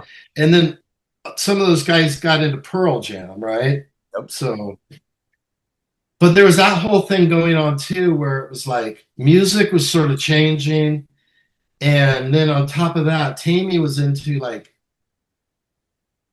a lot of like his thing. Like he would just be into like these things that were like, we liked it, but he got real heavy into like sort of industrial, like Nine Inch Nails, and like even like, what was the one band? He was just real into more darker kind of like goth and industrial kind of stuff, which I love that. But me and Greg were, like I said, at that point, we're all kind of like bringing in different influences, Yeah. And we all liked it. I mean, Tammy liked a lot of the stuff we liked. We liked a lot of the stuff Tammy liked, but it was sort of the only mistake I think we made on the third record is I wish we would have had like a producer or manager come in and say, hey, look, this is all fine, but it sounds like 3 or 4 different records. We need to narrow it down. Let's look at AC/DC. They are AC/DC. Every song is like the same song. I mean, they all sound very like AC/DC. They're not going out and doing they're not going and doing, you know what I mean, ballads or bluesy, or they're not getting funky. It's that hard, straight rock. And so it would have been nice, and we were young, but it would have been nice if we had a little guidance, maybe a better producer. By that time, I think we might have benefited from maybe a better producer who would have came in and said, hey, let's take this group of songs and go this direction, and let's write a few more songs like that and see where we're going, It seemed like a lot of different styles on that album. On there, yeah. And there's some great stuff on there. Yep. But like you said, a lot of different styles. And I remember hearing Nonstop to Nowhere and thinking that was like the greatest song I'd ever heard. Legitimate. It's a great song, yeah. Oh, unreal. It's a great song. But part of the thing is there's also the thing too, is like no matter what record we made, even if we made like Stairway to Heaven, there was this thing that was happening in the business. We could have the best record, but at the business, the guy from K-Rock, I forget his name, was like the program director. He went to MTV. He basically went to MTV and he was like a god there. Like, well, you're from there. And he went in and he was like, well, he became like the guy at MTV, and he's like, I don't want to play any more like whatever, LA music. I'm done playing it. So it was like, even if it was great, he didn't give a shit. It was like, I'm done doing that. We're playing Nirvana. We're playing Soundgarden. We're playing, Pearl Jam. Alice in Chains. That's what maybe if you're really big like Ozzy or something, you got it on, you know what I mean? If you were really big and you've been around a long time, you might have been able to like weather that storm. Yeah. But every band that was like us suffered. Even Guns N' Roses suffered at the time. Poison suffered. Warrant was hit really hard. All those bands. Yep. Winger, God, man, Winger, Red Beach is probably one of the best guitar players in the world, But every band like suffered, You guys went out on the Kiss Revenge tour, and Kiss was struggling at that time. Yes. Everybody was. And it wasn't like, so the weird thing, we came back to Hollywood and we played the Palace 2 nights in a row, sold out. We were bigger than ever. The fans didn't go away. Right. Even all over the country. If MTV would have just kept like, not made that decision, the fans were still there. Right. We made it, looking back, we might have even been able to survive. And maybe that we would have made a fourth record. I mean, you know, maybe that record would have just been the sort of that one that like it's kind of like experimental, and it's like some people really love it, some people don't, but it's kind of a neat record, you know. But we would have made a fourth record if we could have, but it was like, so when I came back, I realized like, okay, we are, they don't care about us. They don't care. This whole thing about artist development, this whole thing that they're for the artist, it's a business. We were a bag of, I always say this, we were a bag of chips. You know what I mean? We were to them, we were on the shelf, and we were like nacho cheese flavor. Yeah. But they said, here's this new flavor, Cool Ranch, right? Cool Ranch flavor, and they just took all the nacho cheese and it's all Cool Ranch up on the shelf. Right. Even though you went in, you still like nacho. I wanted nacho cheese flavored Doritos. You can't find it because it's all like the new flavors, right? Yeah. Or Coke. It's the new Coke. And remember when the new Coke came out? There was a point where everybody's like, no, we like the old Coke. But it's like these business people, they don't play music. They're just businessmen that work. So, you know, and he was probably successful. I think he came from K-Rock in LA. And K-Rock was probably doing great. So it's like, go to New York. I'm MTV. I'm going to do this. It was like a business decision. So I came back home. We were playing a sold out show. I had a nervous breakdown backstage after the show because I was happy it was sold out. Our fans were screaming for us. We were bigger than ever, and yet we were dropped from the label. So I'm like, this doesn't make sense. How could we have our biggest show in LA sold out, more fans than ever, and then we just get dropped? You know? So I remember like being backstage and like crying. Like I kind of had a nervous breakdown. Yeah. And I remember, I think my mom was there or something. I think my mom or some of my family members there, but I was like, I just started bawling, and like, it was a weird mix of emotion that was like, I'm really super happy. Like the show sold out, and we were great. We were like, we were playing better than we ever played. We were cool. We were having fun. Our show was fact. We were doing stuff on stage that was like incredible. You know what I mean? We were like the lights, and then the props that we had and everything. We were on fire, but yet some business guy in a suit in New York decides we're not doing this anymore. Just boom, done with LA, boom. And it was like, man, that was like, I was like, wow. So, and it took a while. And then, so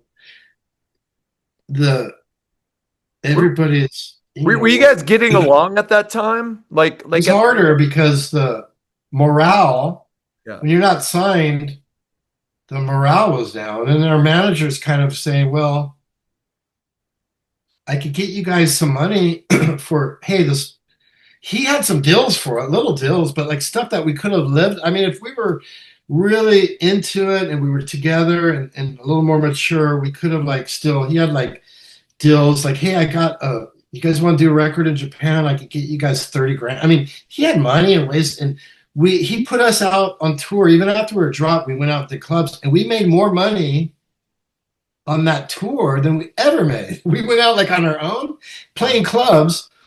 We were dropped, but we were selling out clubs around like Texas and it was weird. We're selling out clubs and we're making more money. Like I remember coming home, like a bunch of money, more money than ever, you know, and like girls were still there. Everybody, the shows were sold out, but we'd get home and it was just like, it was hard because it was just, we felt like a little lost because we were like, we don't have Elektra. We're not going in. We're not looking forward to this big record. Mm-hmm. And by then, everybody was into different, especially Tammy was into like this thing that was happening in Chicago. Yeah. The Chicago, I don't even know, I guess kind of industrial scene or something that was happening. Yep. And he was into it. And we're like, all right. I mean, and so how are you going to, that's his dream. I think he even moved to Chicago for a while. So we're like, well, I guess we didn't officially break up, but we're like, we kind of disbanded, you know. So there was no like big conversation, like, okay, guys. No, there was never a thing like I quit or we break up. Okay. There was never even like even our manager, there was never anything like where he said I'm stop working. It's just things like one of the first things that happened, I remember, is when I came back home and I wasn't signed, we were all just doing different little I started playing with different people. And we were all like, I was still playing with Greg. We were trying to like, Tammy was gone and just kind of didn't want to do it. So me and Greg were trying to find another singer for a while. But this, if you remember, this is before the internet. Yeah. If the internet was out, we probably could have kept going. But I mean, it was really hard. I mean, man, that was like, you still had to make a phone call. You still had to pull over your car and put a quarter in the payphone. Yeah.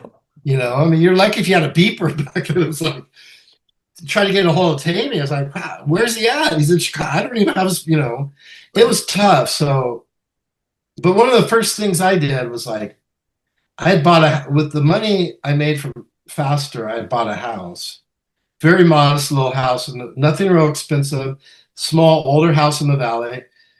But it was my house, and it was most of the money I made from Faster I'd put into that house. So for me, it was like, I don't want to, that's my trophy. That's what I have to show for Faster Pussycat. Right. So the first thing I did was like, went out and started working, and I got roommates to pay the rent. I buckled down and just said, I'm not going to like just burn through my money and just pretend like I'm a rock star. Right. Even though I am, I'm going to just do like, I'm going to go out and make some money. You know, I'm going to go work. I'm going to play with friends still. I went out, I joined some bands.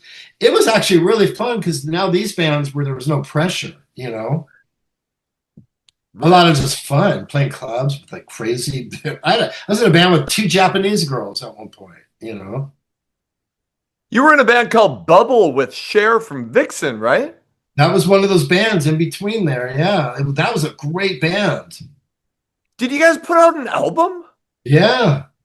Jeez, how about I need to hear this album because it's great. I love that album. I look back and I played my ass off on that album. What was it? It's cool. What was it called? Or was it? It was called. I think the album was called "How About This."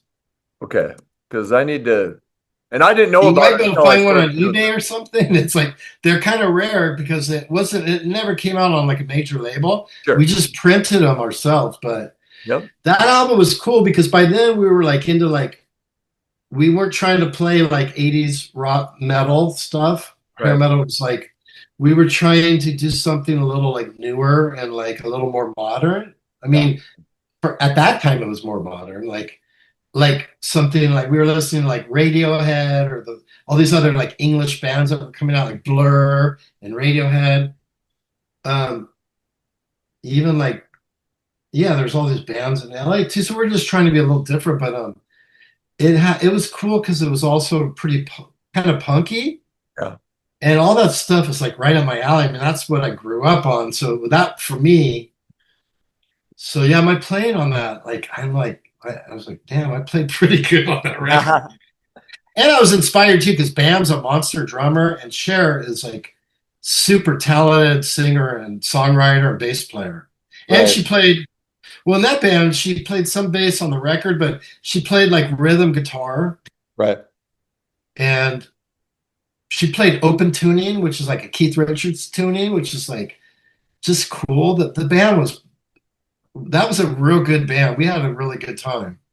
We went to England and we toured. We toured England and we toured Japan like three times maybe in Japan, maybe a couple times in England, I think. But we did a lot of shows around LA, and I think we did some West Coast stuff. But that was a fun band. You ended up getting back with Faster in 1999, right? So yeah, right after that Bubble thing. Okay. Right around that time, I was like, I was with LA Guns, and I was with Faster and Bubble, all like I'd get off one tour and I'd go home and play with Bubble or something. I was kind of like juggling some stuff in there at one point. I remember at one point, I think Cher and Bam got mad at me. Maybe I was playing with Faster, and I think that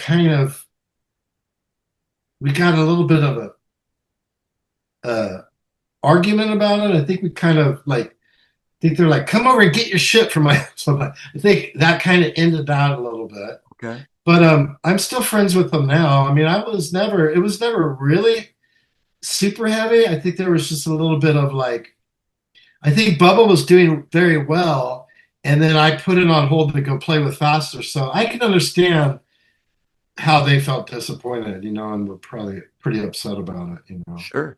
Well, so how do you end up reconnecting with? Wasn't Tammy in the he had the Newly Deads going, right? So how do you guys end up getting back together to do Faster? So around the time I'm playing in Bubble, he had like that Newly Deads band. Yep. With Danny and Chad and this guy Christian. Right. I think those three guys were in it. So there was some stuff going on, like Tammy was trying to do like some Faster Pussycat thing, and I got mad because it's like we never broke up. So I was like, dude, I put my life into this. You can't just go do Faster. You can't just go make a Faster Pussycat record. So I called Greg, and like, Greg, do you know if Tammy's doing this, trying to make a Faster Pussycat record without it or something? So like, I called an attorney and it got a little. I knew the guy I knew the record company guy, so I called the record company guy. I go, you can't put out Tammy can't just go make a Faster Pussycat record. We never broke. It's not just, it was my band too. It's Greg's band. You know what I mean? And we never broke up. So there was that thing. So the label guy who I know, I think Cleopatra Records or something, Brian from there, he called Tammy. He goes, you're going to have to go work it out with Tammy and Brent. So it was like, I think Greg got involved in it, but it was sort of like industrial versions of Faster. The Between the Valley of the Ultra Pussy. I wasn't really interested. Yes, I wasn't. I was interested in Faster Pussycat, but I'm not interested in making industrial Faster Pussycat at the time. Now, it's not that it's that bad. It's just not my cup of tea, Sure. Greg liked it. So I think Greg got together with Tammy and collaborated. And I think at the time, they probably just wrote me a check to, like. Okay. I think there was money, and I think me and Tammy split the money up a little bit. Okay. And Tammy probably made the record and did most of the stuff. So probably Tammy took more money than we did, which is like understandable. Sure. I think that's how that happened. So that happened. And then Tammy had a club called Pretty Ugly Club. And Bubble played there.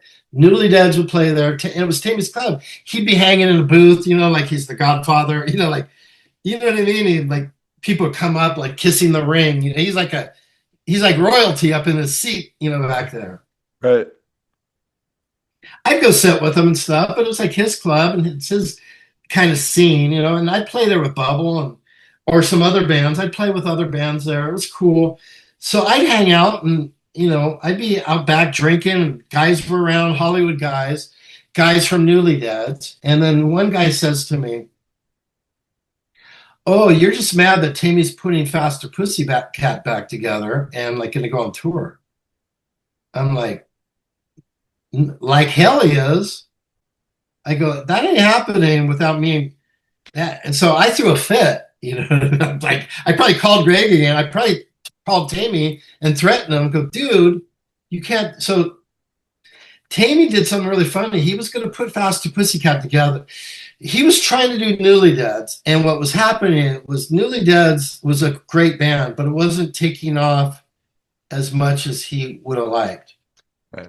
So he figured out, and there was still excitement of Faster Pussycat. If you did a reunion, or if you call it Faster and play the Pretty Ugly Club, you're going to sell out the club. Right. So his idea, I think Tammy's idea was like, well, I'll just get my Newly Deads guys, and Faster Pussycat's my band. I'll just call Newly Deads Faster Pussycat.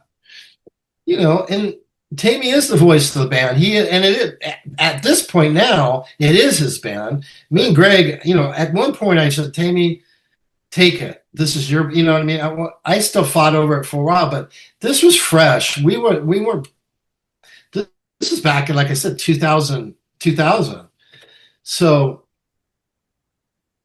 you know, me and Greg threw a fit. So what happened, he probably told the guys in Newly Deads, okay, well, I got to get Greg. So me and Greg joined with Newly Deads. Okay. So he had the rhythm section, Danny and Chad and Christian. It's kind of stupid because there was that one, then at one point there's like 3 guitar players. Right. And we didn't really need, but it was like Christian was in Tammy's buddy and roommate. I mean, so we were like, what are we going to do? So we did a reunion, and it was like, we had like a 6-piece band or something. It was kind of silly, but it was weird because it's like, we're on tour and Christian is like telling me, you know, we're calling the band Faster Pussycat and we're doing Faster Pussycat songs. And Christian goes, well, you know, I was never really into Faster. I'm more into like The Cure. I'm like, dude, I was into The Cure in high school. Shut the hell up. You know, you're in Faster now. If you don't want, if you're not into the band, you don't have to. Nobody's holding you like by gunpoint to be in the band. So, and if you got 6 people, you got to split the money more. I mean, I'm not, you know, it was stupid, you know. And then Tammy, you know, Tammy's changed a lot too. Me and Tammy are like brothers, and I love Tammy. But at this point in Tammy, and probably me too, at this point we're younger and we're like selfish, you know what I mean? Like right. Just we're bratty, you know what I mean? And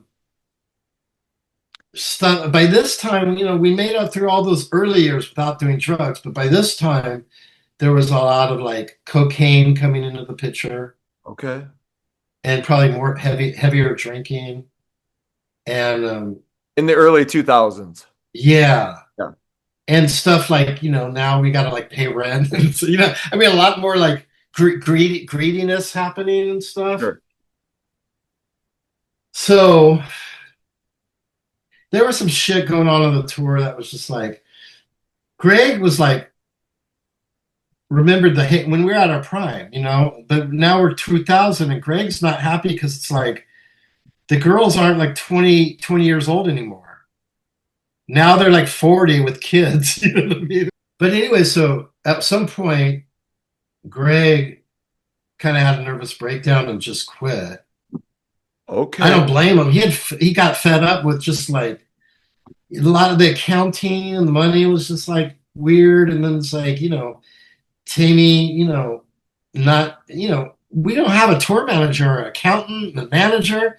So like one guy doing taking the money and then like drugs and stuff being involved. It's like and sleeping in late and just money, not, you know, like just, and then the new guys in the band, not really like, you know, they think they're like, you know, they're more like, well, we're the Newly Deads, you know, we're cooler, you know, in their mind, they think Newly Deads is cooler than the Foul, you know, so you got this thing happening with the new guys and Greg and me. I mean, but I'm, you know, I was kind of just, I was there. I'm pretty much, I stayed a long time, even after Greg kind of like just got fed up and left. Right. And we begged Greg. I said, Greg, don't go. But he was just like fed up. The money was kind of maybe not good. And the guys, you know, the guys in the band were not giving him, I don't think, the respect that, not that they have to give a ton of respect, but it's like, you're in Faster Pussycat. Yes. You know what I mean? You're not in, you know. The reason they're touring is because of what you guys built. Exactly. Because what we built.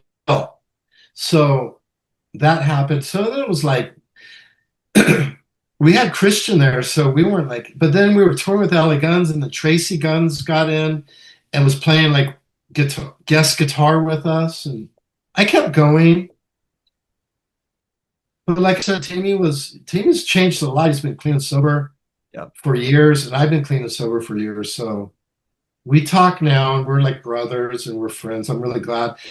I'm friends with Greg. Tammy and Greg are great friends. I'm friends with Eric. We're all 4 guys. We're like brothers, and I love those guys. Tammy's a great guy. He's always been a great guy. Yeah. At that time, he was a great guy. I just think he was probably a little bit younger and other stuff was going on. It's probably the same with me. Sure.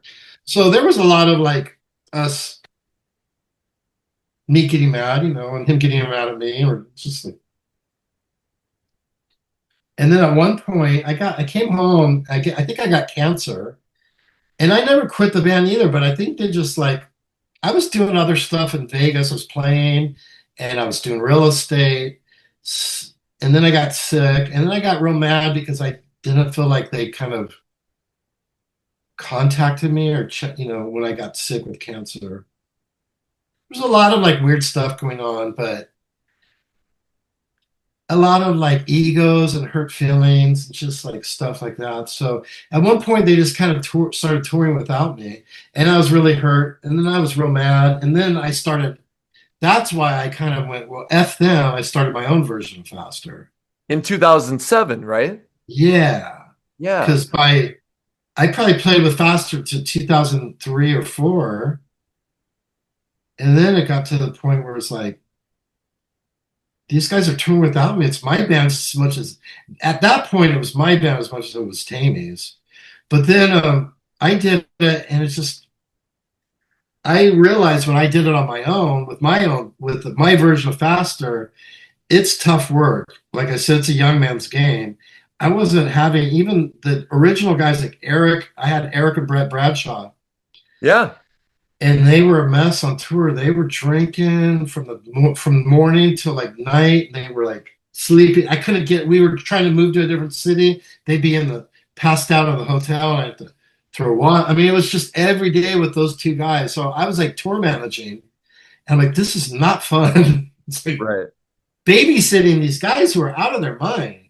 Right. And just every day some drama was going on. And I love those two guys. And bless his heart, later on, I mean, Brett Bradshaw passed away. He's gone now. That was like 2021, I think. Something like what happened to him? He OD'd, sadly. Okay. But even then, when I toured with him in 2007, he had burned. He was messed up. Even if he was on drugs, he had burned his brain up. Okay. He was just, he could play drums still, but he was just, those guys were drinking and then like popping like pills that you would take if you like anxiety and depression medicine. And you see them, you read on the bottle, it says, do not drink. And those guys are drinking, and it was a mess. So I did my version, Tammy, and then so Tammy I think he was working with some label somewhere in the Midwest, and the label guy had money, and the label guy goes, F Brent, I'm getting you an attorney, I think. So Tammy got an attorney, and I was like, now our attorneys are involved, and I'm like, at this point, it's like, I had to really search my soul. Yeah. I'm like, well, my daughter was just a year old maybe, and I got a wife, I've got a couple houses, and I'm doing like real estate, and I've got a band, I'm playing in bands here. I got a lot in life, and I'm like, why am I trying to hold on to the past when this is Tammy's deal, So at some point I told the attorney, I'm like, I don't want it. Just give it all to Tammy. I'm done with it. I don't want to fight over it. Me and Tammy are like brothers, Was there any sort of settlement, like you got paid out, or was it just? Not really. At some point I just gave it up. Sure. There wasn't a whole lot of money though. It wasn't like there was no money at this point. There was no money. It wasn't like there was any. I didn't get signed to a record deal, and he wasn't really signed to. He had some small record, but it was like some indie record, like some guy, that just decided to make a record company, some kid with some money, or I don't know what it was, but right. I don't even know if that thing's going on anymore. But he had enough money to get a good attorney, and I got a good attorney. But I'm just like, just to get it back then, even that 2007, like the attorney you got to write a check for like $5 or $10,000 just before they even do anything. Right.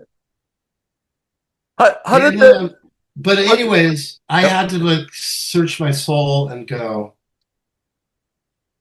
do I really, I don't even want, I went out and I'm like, I don't really want to do this that bad. I want to play in Vegas and rock out of Vegas. And I'm in Vegas. Everybody comes to Vegas. Yep. Come see me. I don't have to go out on tour anymore. Yeah. I would do it in the right. I go to California and play with my band now. We'll do like a weekend down at some casino, and that's fun. Yep. 4 hours away. And then Saturday, play Friday, Saturday, and then come back. I'm in my bed at Sunday night at home in Vegas. But like I said, it really was like I had to search my soul and like go, this is, I shouldn't be greedy. I felt like at that point I was doing some stuff for the wrong reasons. A lot of it was from like anger, revenge and anger, and I'm going to show him. I did it for the wrong reasons, and I was stupid and younger too, I think. But my version of Faster was pretty good. Yeah. I mean, I had two, and the original, well, I had Brent Muscat, who was on that third record, and I had Eric Stacey, who's a monster bass player. Even though those guys were nuts and hard to tour with, when we played, we were playing the music like the record, like Faster. Yeah. Where Tammy at that point was playing some of those industrial versions of stuff. Yep. And so that was my thing, is like, I'm going to play it how the music should be played. And Tammy was doing a different spin. So the good thing I think that came out of it is that we were fighting, and I'm like, I'm playing it rock and roll. I'm not playing that industrial crap, whatever. So I think those guys finally started playing the stuff the right way. You know what I mean? I remember seeing Faster, and I'm a huge Tammy fan. So he's great, yeah. But a lot of us were kind of confused. We're like, what is, like, this doesn't sound like, what we grew up hearing. It was that industrial version, which, Well, yeah. When people go to the show, they want to hear what they remember. They don't want to hear like a new version of stuff. Right. So the good thing that came out of it, I think Tammy went back to his roots a little bit. And they're good. And he's always had, like, the new guitar players he has are great guitar players. And he had Ace in the band for a while. Now Ace is with LA Guns. Then he had Sam Bam, I guess his name is. He's a great guitar player. Yep. And he had another guy. I don't really know the other guy's name, but I've seen clips, and they're all great players. So, and they're all young. So, like I said, it's a young man's game. They could go out and probably, they don't care about, if they go out and have fun, for them, it's like they're living their life. I don't think for them, it's not all about the money. I think they could go out for lower, and for Tammy, it's his band now, and he's probably doing pretty well. You know what I mean? Like, because it's his band, he's the leader, he's putting the things together. I imagine he's making pretty good money, and then he pays the other guys, something. So it's cool. And when I talked to Greg mentioned it. He's like, well, I do my thing, you got your thing, and that's kind of Tammy's thing now. Right. And because I even asked Greg, Greg, would you ever consider, like, seriously, like, going? Because Greg will go and sit in with them on New Year's at the Whiskey. Sure. And that's, for him, it's awesome. And I've sat in with Tammy too. Me and Greg and Eric went to they did this big cat house, like, festival. We all got up and played with Tammy. It was great. Yeah. So I love Tammy, and would I play with him? Maybe. I don't know if I'd ever go and, like, do a long tour, right? But if you ever want, if we did something like that again, we could. I never say no, because in this business, you never say no. Yeah. But people ask all the time, and I just say, it's Tammy's deal, and, like, I do well living in Vegas, working a day job, and then playing at night. And then, like, even on, like, when I have extra times, I do guitar lessons, and I always feel like I do better here and staying at home than I would ever do trying to go on tour. I can't, I mean, and I was never in a band, but I can't imagine traveling like that. I mean, I'm 53, so to me, that would be pretty hard. Even 2000, well, even when we did it in 2002, 2003, it was tough then. Sure. You know, being on the bus and all the, these guys partying, and you're trying to sleep in the back lounge, and the bus is going like this.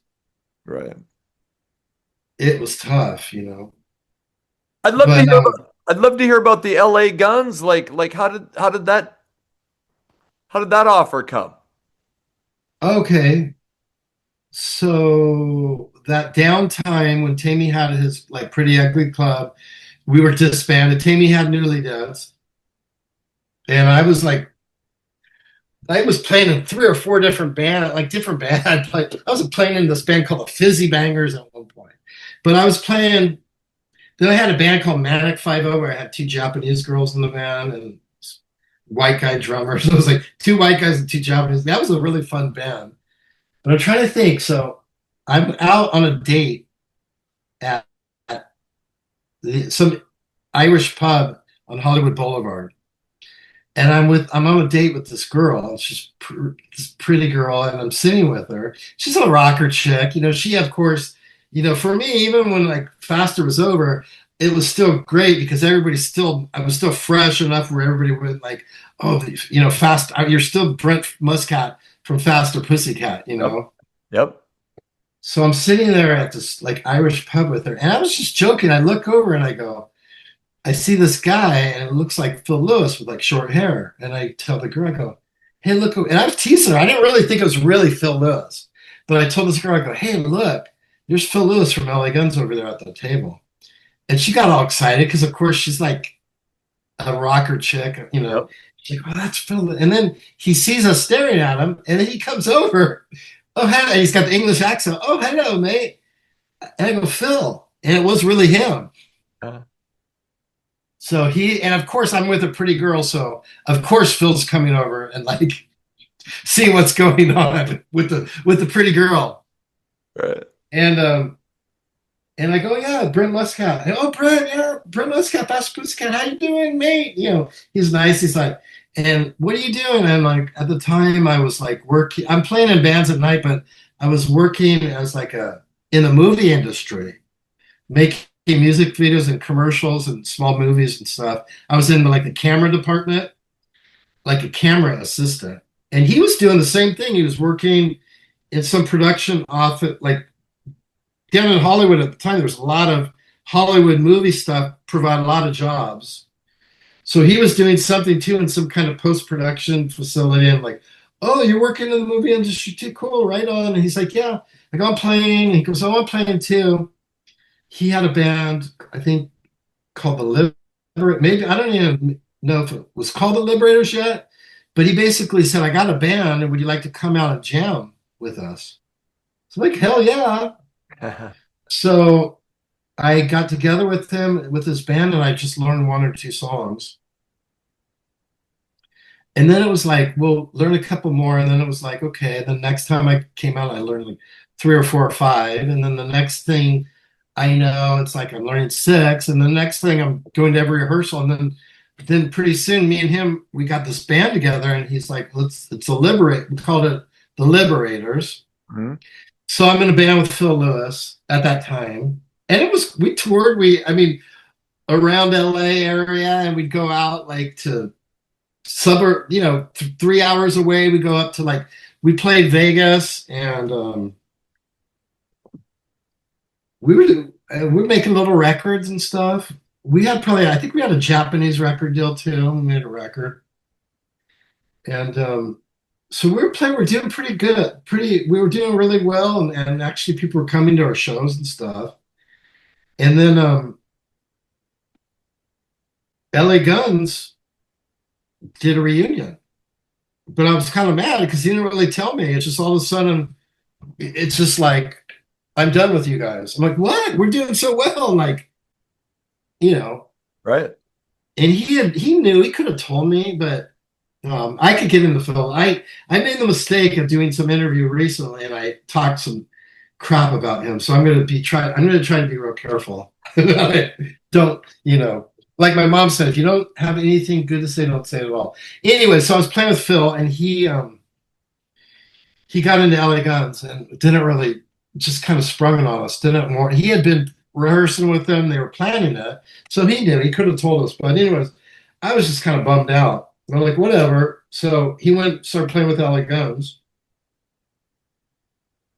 With mostly, I think Kelly Nichols, all pretty much like all the original guys, Tracy, Kelly Nichols, Mick Cripps, Steve. So they had the whole band together. So I think that's what happened with them. They did a tour, and then I think Mick and I think Kelly were just like done. Okay. And then I got the call, like, Brent, you want to come?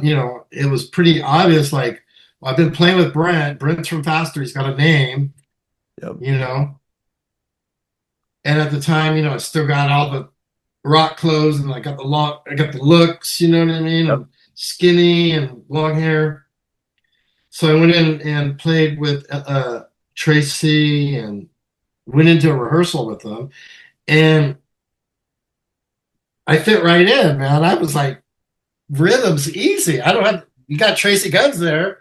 No. I could just play, it's his band. Brent, play this, play that. I'm like, okay. And I knew the songs. I'm like, I learned the songs, and I'm like, oh, this is pretty.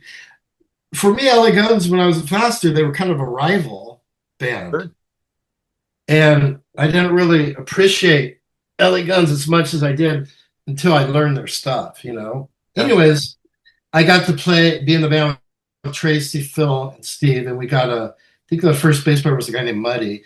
It was great. I think I did off and on a few years with them, Did you get along with Tracy in those days? Yeah, pretty good, pretty well. Me and Phil were tight, like that. We were like partners in crime. We were like, and Phil liked me. I was like, once again, he was kind of like, I looked up to him because he's older than me. He's like 10 years older. So to me, I always treated him with this like kind of respect thing. Yeah. Because he's older than me, almost like a older brother or something. Right. But Tracy, it was all right. But I think there was a little bit of, Tracy, there was a little bit of something happening because I was so close with Phil. And I wouldn't really hang out with Tracy. I did a little bit, but Tracy was like, and Muddy, the bass player, were just like they were just like this. Me and Phil were just like this. Right. And then there was times when Tracy, when I'd be on stage and I'd be moving around, and Tracy'd be like, don't move around so much on stage. I'd be like, so I think there was a little bit of something, if I was getting a little more attention, I think there was a bit of something happening there, but okay. So I was in that band though, and then Tracy quit I played with him a few to do Brides, yeah.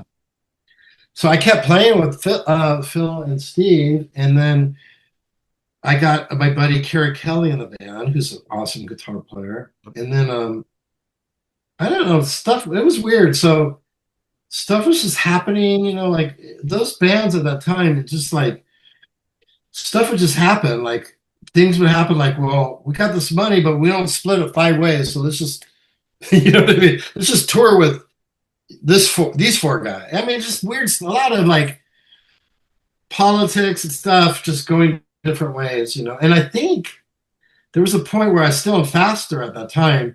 I think me and Phil had a little thing where it was like, he wanted me to quit playing with Faster, but I'm like, why am I going to quit playing with Faster's my band? I'm not going to quit playing with them. Right.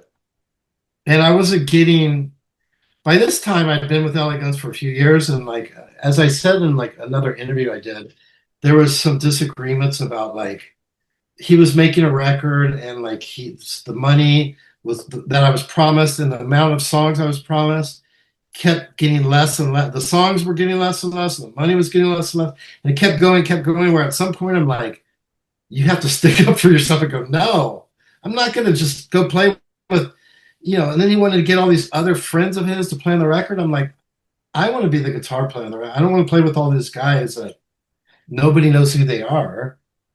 you know, and then that's not saying they're bad or anything. Or some of those guitar players now are more known than they were then. Like Stacy Blades got in that band and made a name for himself. He's a great guitar player. He's a friend of mine. But at the time that it was like, I want to get my buddy Stacy Blades, and I want to get this other guy Kevin, and a bunch of other guys that nobody's ever heard of. And I'm like, well, not to toot my own horn, but I'm Brent Muscat from Fast. Just an FYI, there was a slight Zoom glitch right at this spot. Yep. The last thing I heard was I just heard you say, I don't mean to toot my own horn, but I'm Brent Muscat from Faster Pussycat. Yeah, and I was just kind of, at some point, I was just like, I'm not going to quit playing with Faster Pussycat, you know. Right. When I'm not getting, I wasn't felt like at that point, I felt like I was not being treated like, fairly, I guess you would say. And so as close as me and Phil were, at that time, I was just like, no, I'm not going to do this, And I think I kept playing with Faster. So anyways, but I did play it. So I had a good run with LA Guns though for probably, I think, like 3 years off and on.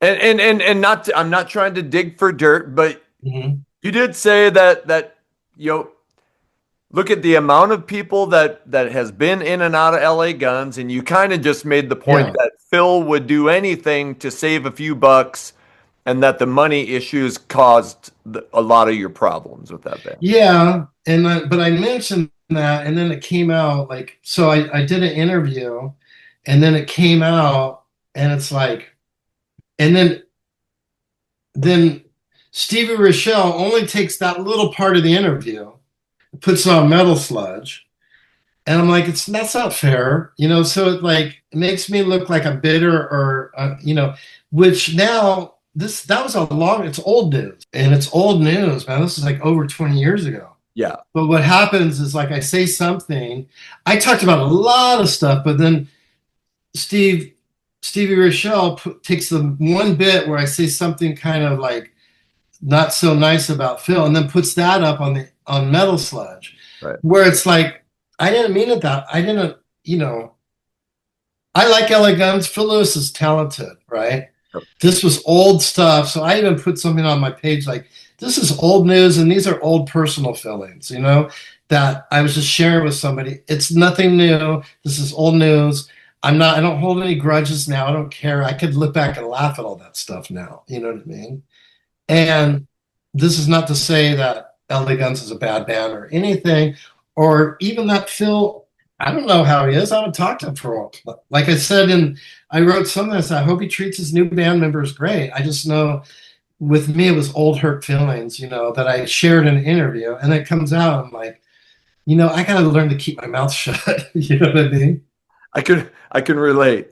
In 2000, and by the way, thank you so much for your time. I don't have much. I just a couple other things I was hoping to ask about. You joined the Sin City Sinners in 2007, right? Yeah, I started. So, okay, Todd Kearns was in my version of Faster Pussycat. And we were writing some songs while we were overseas, Todd and I, and we had some ideas. I'd show him something, he'd show me something. So we were kind of like, and at that point, Todd was kind of, he had never been in Slash, and so he was kind of a new commodity in America. He was a big rock star in Canada, but in America, it was he was like almost a new thing. When I first saw him play, I was like, oh, I got to be in a band with this guy. He's so good. Anyways, we're in Faster, but because I gave up Faster, he's like, well, let's just go back to Las Vegas and let's do a band. Mm-hmm. And we just played one night a week at the dive bar.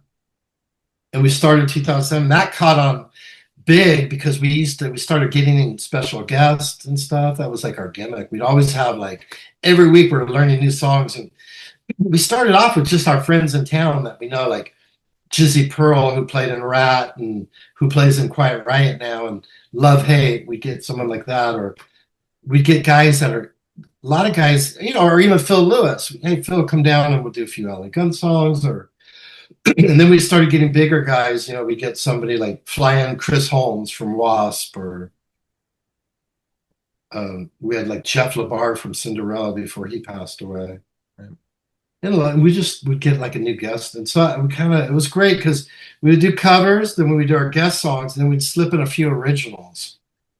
Right. And we had a really good run in Vegas. We were like, I would say we were kind of the kings of Vegas for a while. Yeah. Did you was Jason Green part of that when you were? Jason, when I first met Jason, he was just this was younger, and he was just kind of like a kid who was like doing like involved in like adult. He was like running like webcam houses with girls chat online, and he was like involved in like filming like adult, you know, adult films and selling it and doing this. And he was just kind of, and I was sort of fascinated. I'm still younger. I'm like, oh, you got webcam girls at your house? I was like fascinated. I made friends, and he was like a rock fan. He was just a fan. Yeah. And he just kind of, Jason's another guy I could say so much about and probably talk so much bad stuff about, but Jason, to put it real quick, Jason he's from New York, and he's got that business. He's a New York, you know, Jason, his real name's Greenbaum. He's clever, he's smart, he's from the streets. Right. He knows how to make money, kind of. He's not good at keeping money. He's not good at keeping stuff together, but he's clever at, he's got some good ideas. But Jason and me were like real, he just started out as my friend. I would tag along to the shows, but he would start writing the set list and he would take a little more power slowly. And eventually he was booking the guest. He'd get on my Facebook as me, Brent Muscat, because I know everybody. Hey, this is Brent Muscat. Can you come to town? Be Jason. So he's always been kind of slippery and kind of like a con man, I guess you'd say. But being with Jason is like when you're with him, you are like, it's like being in a cult, kind of.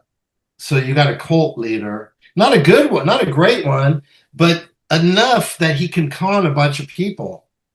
He tells you what you want to hear, and he's good. I mean, he's not a dummy. I wish he was a little bit better of a person, because I think he could go a lot farther if he did stuff the right way. But Jason likes to take a lot of shortcuts, you know what I mean? But I watched this podcast. I was like, I didn't want to like it, but I'm like, he's pretty good sometimes at what he does. But Sure. He just, like, when I worked with him, it just got to the point where he was just, people were quitting. Like Zach quit, he got in a fight with, and I was like, man, you're like, you're good at building stuff up, but you're like ruining everything you're touching too. So there was a lot of stuff that he was just doing I just thought the wrong way and stuff, and like just not right. You know, when you just like do the right thing, there was just a lot of like stuff that was just not right. Right. And it just got more and more and then there was a lot of stuff going on. Like he brought in this girl, like an old girlfriend of hers from New York, and she was like a heroin addict. I'm like, why would you bring a girl knowing that she's a heroin addict into moving her in to Las Vegas and bringing her on the band? And there was just so much bad stuff, like vibes going on, that I just go. And Jason he's like a guy that if things go really good, he'll take credit for it. And if things go bad, he'll blame you. He won't take responsibility. But if things are going good, he wants all the credit. I'm the genius. You know, even with this whole thing with him and Stephen Piercy, he's like taking credit for reviving Piercy's career. It's just like, that's just like not cool. But that doesn't surprise me. Right. But so things got really bad, and at one point, like we were going to a gig, and he started saying I'm an idiot. And I'm like, well, so I just go, I just got to a point where I woke up from being in like a cult.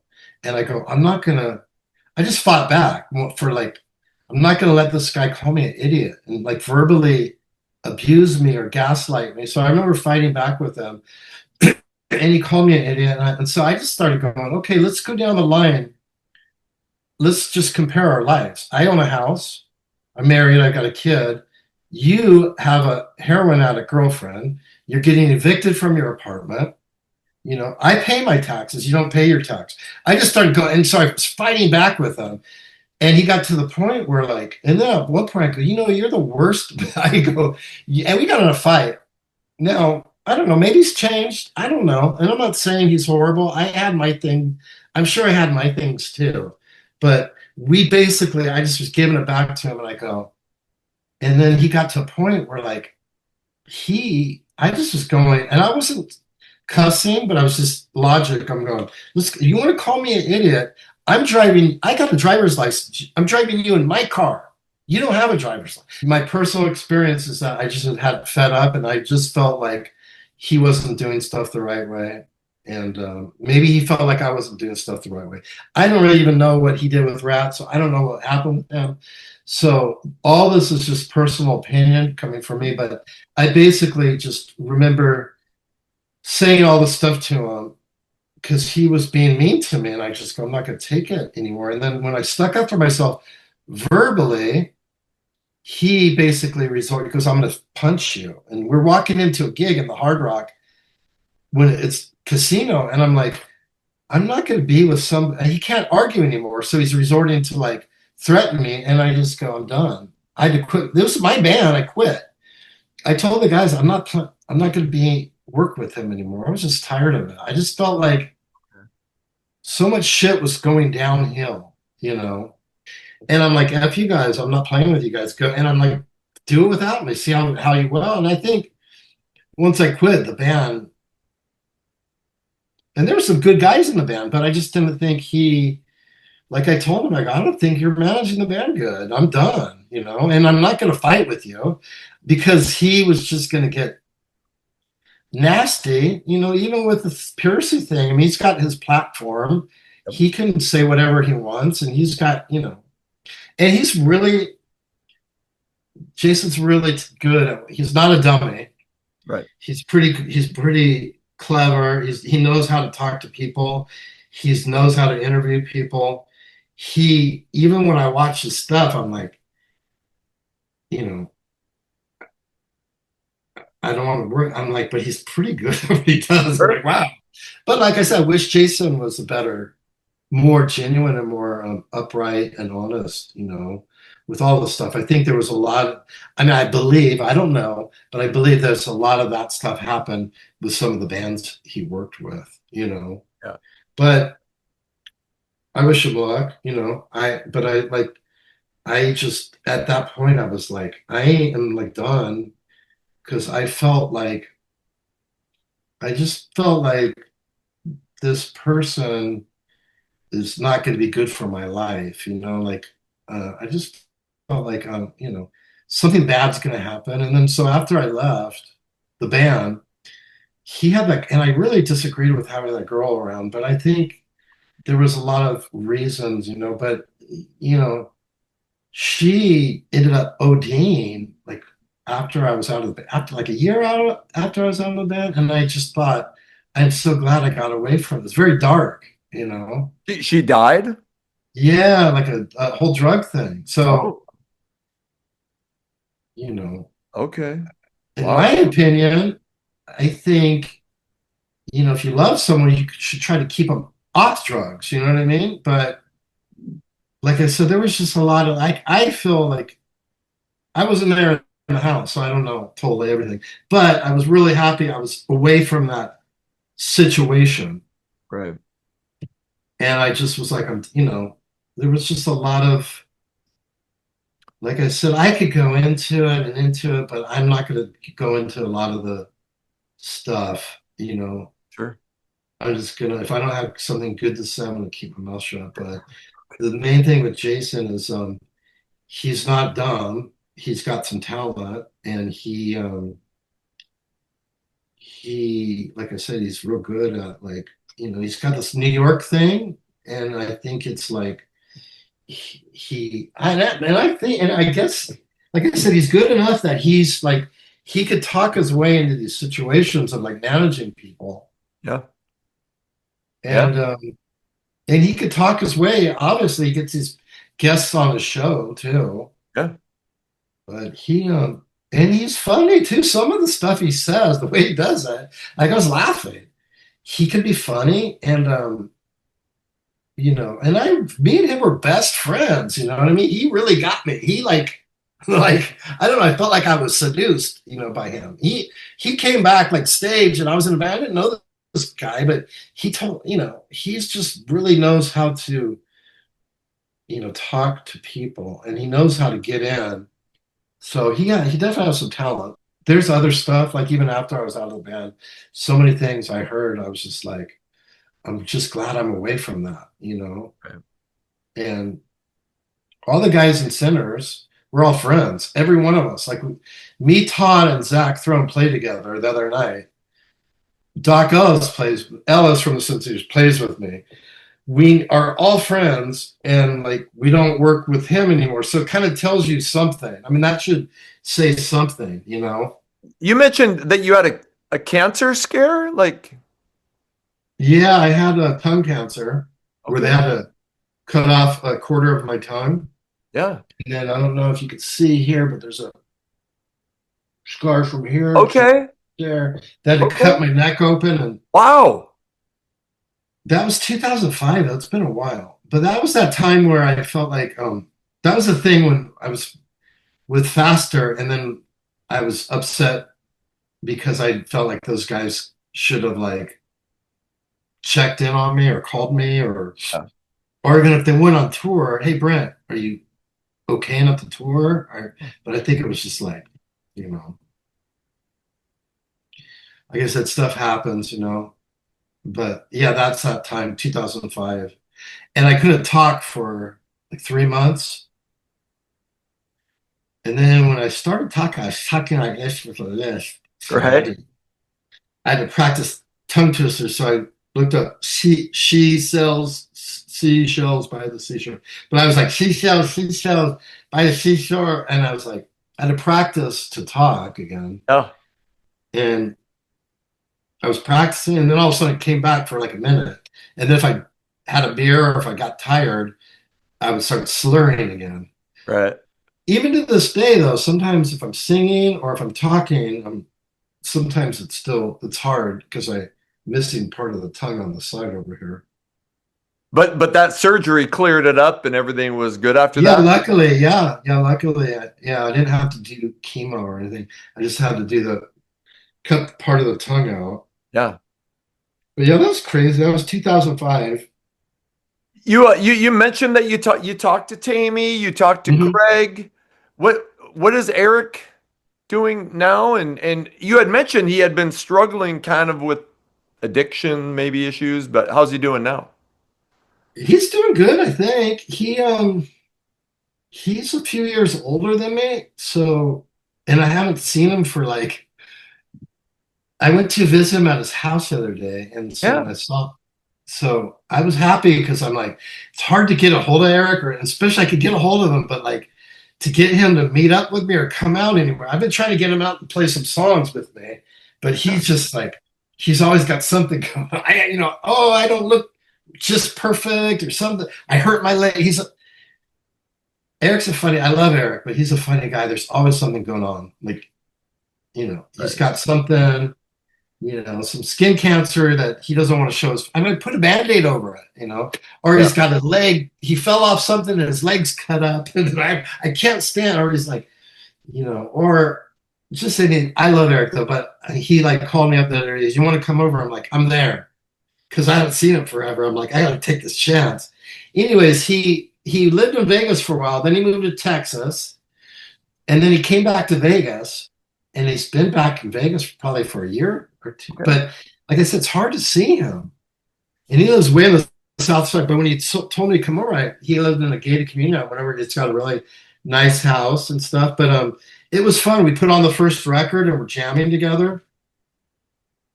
But he's definitely a character. He's funny. He's like a funny guy. So I told him like, you gotta come out and jam with my new band. We'll do the Absolutely. Faster Pussycat songs. But yeah, he's funny. And then I haven't seen him for a long time, so I was kind of like, and I'm sure I look older and I'm a little heavier, a little chubby, and I got my short hair.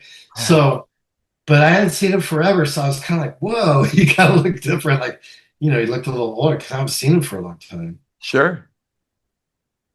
But yeah, it was fun. And then what I was thinking about is like, it's really nice that me, Tammy, and Gray and Eric are friendly. Absolutely. Even though we're not like playing together, we're like, it feels like we're brothers. And we're like, and even me and Tammy, when we fought in the past, it's like brothers fight. Brothers, family fight sometimes more than like, they fight the worst, Right. So yeah, yeah, Eric and Tammy and Greg, yeah. So I'm real happy about that. And so when Tammy had that tragedy happen to him at sea with the girlfriend, Yeah. we were right there. We were calling him. I was on the phone with him. I was like, "Hey, man, what happened? I'm here. If you need me, I love you." And he's like, "Oh man," you know what I mean? And he could talk to me because we're brothers. It's like, and he could just tell me. It's like I could say, "What happened?" And say, "We fought." She just jumped off. You know what I mean? It's like not much more to it. You know what I mean? Who knows what maybe she was out of her mind because she was drinking. Sometimes people make a mistake, or maybe they think that they're being dramatic, and maybe somebody can save them. Sometimes I think that maybe sometimes people do something stupid, thinking, "Oh, the water's maybe warm or something." Right. But when you jump in at night, and Yeah. but Tammy said it's like he was fighting, and like she slapped something. He's over on one side of the bed, and then she ran past and went over, and he, by the time he like ran up, freaked out, looked over, it's just black ocean water, nothing, Oh. because that boat's moving. Yeah. So you imagine if somebody goes in, by the time you get up there, they're probably underneath the water and maybe back, yards, football fields behind the boat. Who knows, Right. It's a sad thing. So, but anyways, we were all there. I mean, me and Tammy and Greg were like, "Did you talk to?" I mean, even Eric and Greg, we were talking like, "Did you talk to Tammy yet?" Oh, I left them a message, but we talked to him. And the good thing is, like, it was such a tragic, but it wasn't any. He's been clean and sober. He wasn't drinking. Yeah.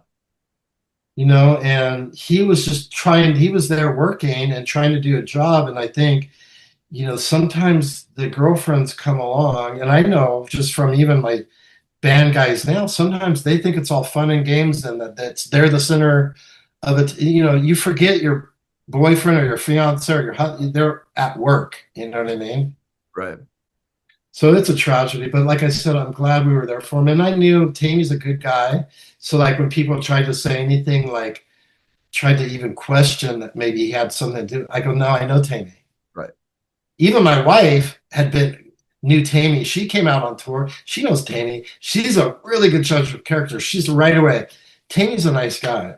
And she'll even tell me, "Brent, Tammy might be this, or you might get mad at him. You could argue, but Tammy is genuinely a good guy. You know what I mean? And he loves you." She would always say, "I can tell Tammy loves you like a little brother."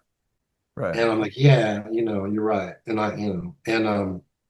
But yeah, when that whole thing happened, even my wife goes, "Yeah, Tammy, there's no question that it was like, that was her." You know what I mean? There was no thing, Right. and people tried it. And I'm like, and I got mad. But Ricky was like, Ricky Rackman went online and stuck up for him, which was nice because Ricky's really close. But like, I know Tammy, and like Ricky did it. I could have done that, but I don't need to go out and do that. Tammy's a good guy. I know he didn't do anything wrong. And like I said, I love Tammy, and we're like brothers, and I'm glad I could be there for him. and it's tragic, but I guess, Ricky was saying that, she had some issues before, you know what I mean? That there were times where she was, drinking maybe too much or sometimes people when they drink, they get into a whole different personality thing. Yep. And she had some tendencies, I guess, to do some self-harm or something before, Right. But yeah, that was scary. But I'm glad, like I said, when that happened, we were all in contact with them. And I still call him, or once in a while I pick up my phone and he's calling, or and like I said, we're like brothers, and we fight sometimes, or argue, or maybe I get, but it's always like we love each other, and I even think back sometimes. I think sometimes like I regret, like I mean, some things I don't totally regret it, but like that whole Faster Pussycat thing, I'm like, I wish I would have handled it differently. You know what I mean? And so I think I was in the wrong, but I did it a lot out of hurt feelings and like revenge. Like I was doing things for the wrong reasons. I've been clean and sober for like 6 years. I think it's coming up on 7. Good. Congrats. Oh, thank you. But that whole time in the pandemic, it just feels like it went by so. That whole period of like 2018 to up to now, it's like, 18, 19, 20, 21, 22, 23, 24, 25. That's already like 8 years, and it just feels like yesterday. Right. So a lot of the stuff I'm talking about, like when I was talking about Phil or LA Guns, or even working with like Cincy Sinners, God, man, it's over. It's so long ago. It's old news. It really is. Yeah. It's just like, I don't hold any grudges against those people. You know what I mean? And you said that about the Phil Lewis interview. You were like, hey, that was in the past. I've talked to Phil since. I mean, so you clarified that was yeah. And a lot of it was just like sometimes you just use an expression like when you're talking about somebody and you get a mad feeling, you're just like, oh, I think I said it's like he'd slit his own mom's throat for $50. But that's more like I'm just trying to, it's more an expression, you know what I mean? It's not literal, you know what I mean? I'm already saying he might be the most generous guy right now with this band ever. I just know 25 years ago or whatever it was, it wasn't so with me. So, but like I said, it's all like water under the bridge of the past, I have some other plans. I'm thinking about maybe doing some more recording. Okay. And that would be fun. I would like to record some more. So I think with the guys I'm playing with now, I'll probably do some recording with eventually. Okay. Awesome. Hopefully I think I'll be up and running by the summer, and awesome. This whole thing, like I said, through the pandemic, and I got like clean right before the pandemic. Yeah. That whole period, I just sort of like, I took, my whole life was like all about trying to get clean, I think. Right. And then my father passed away like right around 2020. 2020, right when that pandemic happened. So it was like, my whole thing was just trying to get clean and stay clean. With my dad passing, it was tough, but I did. And then a lot of it's just been like trying, I mean, I still play, but a lot of it's just trying to be I kind of went off I went off the rails for a little while. I know a lot of my life now has just been like getting a lot of the money back that I kind of blew. I mean, I'm lucky I have some houses and I didn't ever lose those. Yep. But I was heading that way. I was definitely heading the way. I could have been homeless or in jail or dead by now. If I would have kept on my path I was on, I would definitely be probably dead now. Like what? And feel free not to drugs or alcohol and pills. Okay. Started with pain, like opiates, like painkillers. Yep. And it was like legitimate stuff at first that I needed, like for playing or for my hand, having some hand problems, and there were some pain problems. And so it started off as like legitimate stuff, but then it became like, oh, well, I'm going to play. Let me just take one, because I started, the oh, I noticed I feel better going on stage if I pop one of these things, you know.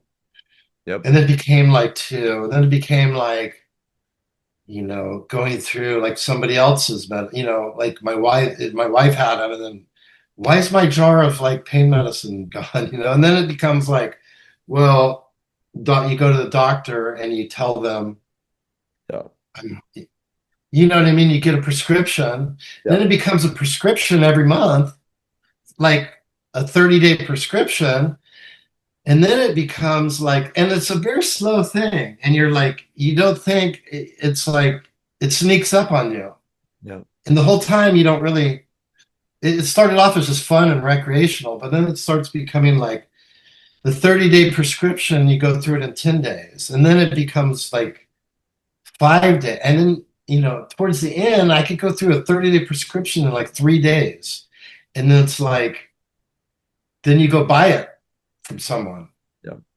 And the guy you're buying it for is selling it to you $5 a pill. And then now you don't need 2 pills, you need like 5 pills. And now he just popped up. Now it's $10 a pill because he knows he's got you. Right.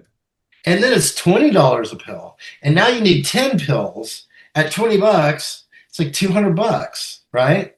And you're like, you know what I'm saying? It's just, you know, and then you're like, well, now I can't sleep, so I gotta get a Xanax, and then I got pain, these opiates. Now I got Xanax, and then I got, you know, now you can't sleep, so now I have Ambien CR, and I got Xanax for my anxiety. And then when it's not working fast enough, then you start crushing them up and go, yep, snorting it. Yep. And then towards the end, it's just, then you start going down really fast, like where I'm like out of my mind and like can't sleep, spending money. I'm like selling all my equipment, and I'm draining my bank account. And I'm like, I can laugh about it now, but it's like, you know, I probably went through like at the last year where I was at my worst, I probably went through like $70,000 or something, maybe. Wow. 50,000. I didn't add but a lot, and like selling all my equipment, and then just stuff starts getting weird. You know, then you just like running out of money, and you're like pawning your shit, or you're stealing. Then you start like maybe stealing, or when it's really low and you're stealing money from your kid's bank account, like piggy bank. Right. That's pathetic. I mean, and you can't look at yourself in the mirror. I mean, I got so bad I couldn't look at myself in the mirror. You know what I mean? It's like, this is a different person, and I'm just not. What kind of dad? You know, you get to a point where what kind of father am I, and what am I? And then your family's going to leave you and divorce you, and I'm going to be homeless. I'm going to lose everything, or lose my life. I'm going to go to jail.